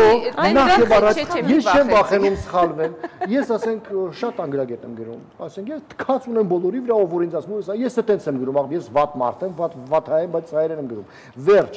Եվ ոչ միայն ես, կան այդպես մարդիկ, բայց քիչ են։ Ուղղակի մեզանից պիտի սկսենք։ Այն փուչի մարդիկ ովքեր որ նստած են պիտի սկսեն։ Ոչ մեկ ձեզ չի ասելու, գիտեք ինչ, այսօրվանից մեկ մեծ խնդիրներ ենք լուծելու, այ տեսեք, մենք ադներենք ցես բանը։ Հələ մի ձեր տունը մաքրեք, հա։ Չէ, այս չնչին ճանապարհների մեջ մենք վերջամ 20 տարի է տունը մաքրում ենք, 20 տարի առաջ մենք ավելի մոտ էինք երկրին, քան այսօր։ 20 տարի մենք չնչին խնդիրներով ենք ապրում։ Մեծ խնդիրը ո՞րն է լա։ Մեծ խնդիրը ով է քեզ խանգարում։ Ենթադրենք, կներեք, կոպիտ եմ ասում, ես այս պահին, եթե մշակույթի դաշտից ենք խոսում, իսկապես անապատ է։ Ես չեմ կարող ասում ստեղծագործողներ չկան, բայց ոչ մի ստեղծագործություն իր նպատակին չի ասում։ Եթե այսօր Կոմիտասը լիներ, այդ երգերը ընդհանրապես կկորչեին։ Եթե այսօր Փարաջանովը լիներ, այդ ֆիլմը չէր նկարի։ Այսինքն ընդհանրապես ոչ պահանջ կա, ոչ չափանիշ կա, այսինքն ամբողջ արժի համակարգը խառնված է։ Ես ֆիլմեր եմ նկարում, դուք գիտեք, մենք ֆիլմեր ենք նկարել, դրված է տանը պահարան, ոչ մեկին պետք չի դա։ Այսօր ոչ ժամանակին Փարաջանովը, այլ դրա ինչ Փարաջանովը պետք է վախտ ով էր նայում։ Ես ու դու։ Հա, բայց ոքեր մեր շրջապատում։ Չէ, բայց այն ժամանակ երկիրը իր առաջ ծրագիր ուներ։ Ես չեմ ասում այդ ծրագիրը առաջ դրել էր Փարաջանը։ Լավ է, չէ, դրա մասին չի խոսք։ Ավելի լավ է սխալ ծրագիր ունենալ, կեղծ ազգը ոչնչացնելու ծրագիր, քան ծրագիր չունենալ։ Այդ դեպքում ամեն ինչ է ոչնչանում։ Եվ այդ դեպքում այդ ծրագրին հակադրվելու իմպուլսներ էր ծնում նաև։ Ծնվում էին այդ ընդդիմադիր, գիտես, դաշտը։ Նաև Փարաջանը, որ դեմ էր գնում այդ հոսանքին, բայց հոսանք կար։ Այսօր հոսանք գոյություն չունի։ Այ երեք խոսում էինք, նույնիսկ ասում են, այ այսօր գրաքննություն չկա, արեք ինչ ուզում եք։ Ես այդ կարծիք ինչ եմ, այսօր կա շատ ավելի վատ գրաքննություն, ամեն ինչ կարելի անել, բացի արժեքավոր գործից։ Այն ժամանակ գաղափարական էր, հիմա գեղարվեստական գրաքննություն է։ Ես հստակ եմ ասում նաև խոսելով այդ մշակույթը այսպես տնօրինող մարդկանց հետ, իրանք ասում են նման բան պետք չի։ Այսօր ժողովրդին աղբ պիտի տալ, որտեղ ինքը աղբ է սիրում։ Չէ, այդպես է դրված կերպ։ Ես ղեկավարները չեմ էլ լսկի ծանոթ չեմ, այսինքն այսօր տգիտացման հստակ քաղաքականություն է տարվում, ցավոք սրտի ոչ գիտակցաբար։ Եթե անգամ դա գիտակցաբար լիներ, գոնե հակազդում կծներ, հասկանում եք։ Ինձ թվում է Վարդի բաները ասեմ։ Չէ, ասա, դու լավ ես։ Ինձ թվում է, որ դա ոչ թե այն մարդկանցից է, ովքեր որ ղեկավարում են այսպես մշակույթը, որովհետև երբեք էլ մշակույթը այդպես առանձնապես մի ղեկավարներ չեն ունեցել։ Ես չեմ ասում մշակույթի տնօրինողներն են ղեկավարում այս երկիրը։ Բայց այդ դաշտը չի հսկվում։ Չէ, հսկվում է, բայց ոչ իրենց կողմից, ոչ մեր կողմից։ Ուղղակի այս երկրի համար պատվեր է տրված, որ ինքը պիտի դառնա։ Մենք հաճախ որ երկի ջերկչույնով հետ խոսում ենք, ներքին մեխանիզմներով։ Չէ, այդ ներքին մեխանիզմներով կարելի է դրան հակադրվել, որովհետև ամեն մեկից մեջ ես վստահ եմ, որ կա այն երկրի փոքրիկ թեկուզ տեսիլը, որտեղ մենք ուզում ենք ապրել, եւ այդ համատարած դժգոհությունը երկրից հեռանալը, դա միակ արժեքն է, որ այսօր մենք կրում ենք, այսինքն մենք չենք դառնում այն երկիրը, ինչ ուզում են մեզնից ստեղծեն։ Համատարած երկրից հեռանալը ինձ թվում է, նրանից է, որ մենք 15 թվից հետո էր թե առաջ էր, ձեռք ենք բերել այսպես գնչուի հոգեբանություն, դա DNK-ն է փչացել ժամանակին։ Դրա համար ով է ձեզ ստիպում, այ քեզ բան, Ճապոնիայում եղավ սարսափելի արհավիրք, մարդիկ տեսա, թե ոչ մի ճապոնացու մտքով չանցավ, գնա Ռուսաստան բիզնես դնի, մնաց ընդ կամաց սարքեց երկիրը եւ եղավ, հա, ով է հիմա ասենք մեր աստղերին, ես էլի գովազից առաջ բերած իմ օրինակը, խանգարում ստեղծել կոնկրետ երկ, կոնկրետ խնդրի մասին, չխոսել հայրենիքի սիբանամ ասեմ, Երևանի ասենք սիրո մասին կամ բան։ Սերգեյ ջան, դու հիշում ես 88 թվին այսպես օրեր ասենք, շաբաթ գուցե, այս երկիրը աշխարհի կենտրոնն էր։ Այսինքն ամեն սերմ էստեղ ծլում էր, որտեղ կար հավատ վաղվա հանդեպ, որտեղ կար հավատ այդ պահին ժողովրդին առաջնորդողների հանդեպ։ Այսինքն բավական է վաղվա տեսիլը, բավական է այն ճշմարիտ սերմը պատվերը տալ եւ այս ազգի հարատեվում հենց դրանով է պայմանավորված։ Ինչ պատվիրում ես նայել, այսօր պատվերն է թալանի, նյութապաշտության եւ ժողովուրդը կուլա գնում դրան։ Բայց այն մյուս պատվերի ձևավորումը, այ խոսքը հենց այդ մասին է։ Եկեք այս մասին խոսենք կարճատև գովազդից հետո, որովհետեւ թեման բավականին ծավալուն է։ Այս բան կարճատև գովազդ։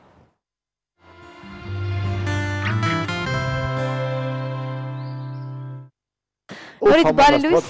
եւ շնորհակալություն մեր հաղորդման հովանավորին։ Մեր հաղորդման հովանավորն է Դելտա կլինիկ բժշկական կենտրոնը, որտեղ անակնկալ ակցիաները շարունակվում են։ Բժշկական խորհրդատվություն, ողնաշարի, վահանաձև գեղձի եւ ճիճվակրության հետազոտությունը միանգամայն անվճար է։ Դելտա կլինիկ զանգահարեք 500-560։ Իսկ մենք հիշեցնենք, որ մենք զրուցում ենք ռեժիսոր դրամատուրգ Խաչիկ Չալիկյանի եւ Վիեննայի կամերային օպերային թատրոնի մեներչուհի Լուսինե Ազարյանի հետ։ Դուք ընդհանրապես խոսելու տեղ չեք, որը Վիեննայում երկում եք, նորմալ ինքն արտահայտվում եք, գալիս հանգստանում եք, ելի գնում եք երկում եք, ինչ եք ուզում ել։ Ուզում եմ այստեղ ամեն ինչ անել։ Այդպես չի լինում, որովհետև ոչ մի նորմալ երգիչ անգամ խորհրդային միության օրոք եւ անգամ մեծ երկրներում չի երգել մենակ իր, ասենք, քաղաքում։ Երգերը ամեն տեղ։ Ես ուզում եմ, որ այն պոտենցիալը, որը մենք ունենք ազգովի, որը շատ հզոր է, եթե մենք գնում ենք եւ կարենում ենք որևէ տեղ օգտակար լինել ավելին, հա, արժանավորվել եւ հասկանալ, որ արժենք բավական ճիշտ տեղում լինենք թանկ եւ այլ։ Ուզում եմ այդ ամենը նաեւ այստեղ արժևորվի, որովհետեւ նույնիսկ այսօր դու հուսամ նկատի չունեք այն, ասենք, գումարը, որը որ ձեզ ասենք վճարում են։ Նաեւ բնականաբար։ Նաեւ ոնց կարող է Վիեննայի թատրոնում նույն ձևի վճարի, քան թե մեր Սերգեյ, իրապես իսկապես դրա մասին չենք խոսում, որովհետեւ այս դեպքում ստացվում է, որ մեր հիմնական խոսակցությունը այն է, որ երբ քո տան մեջ ինչ-որ խնդիր կա,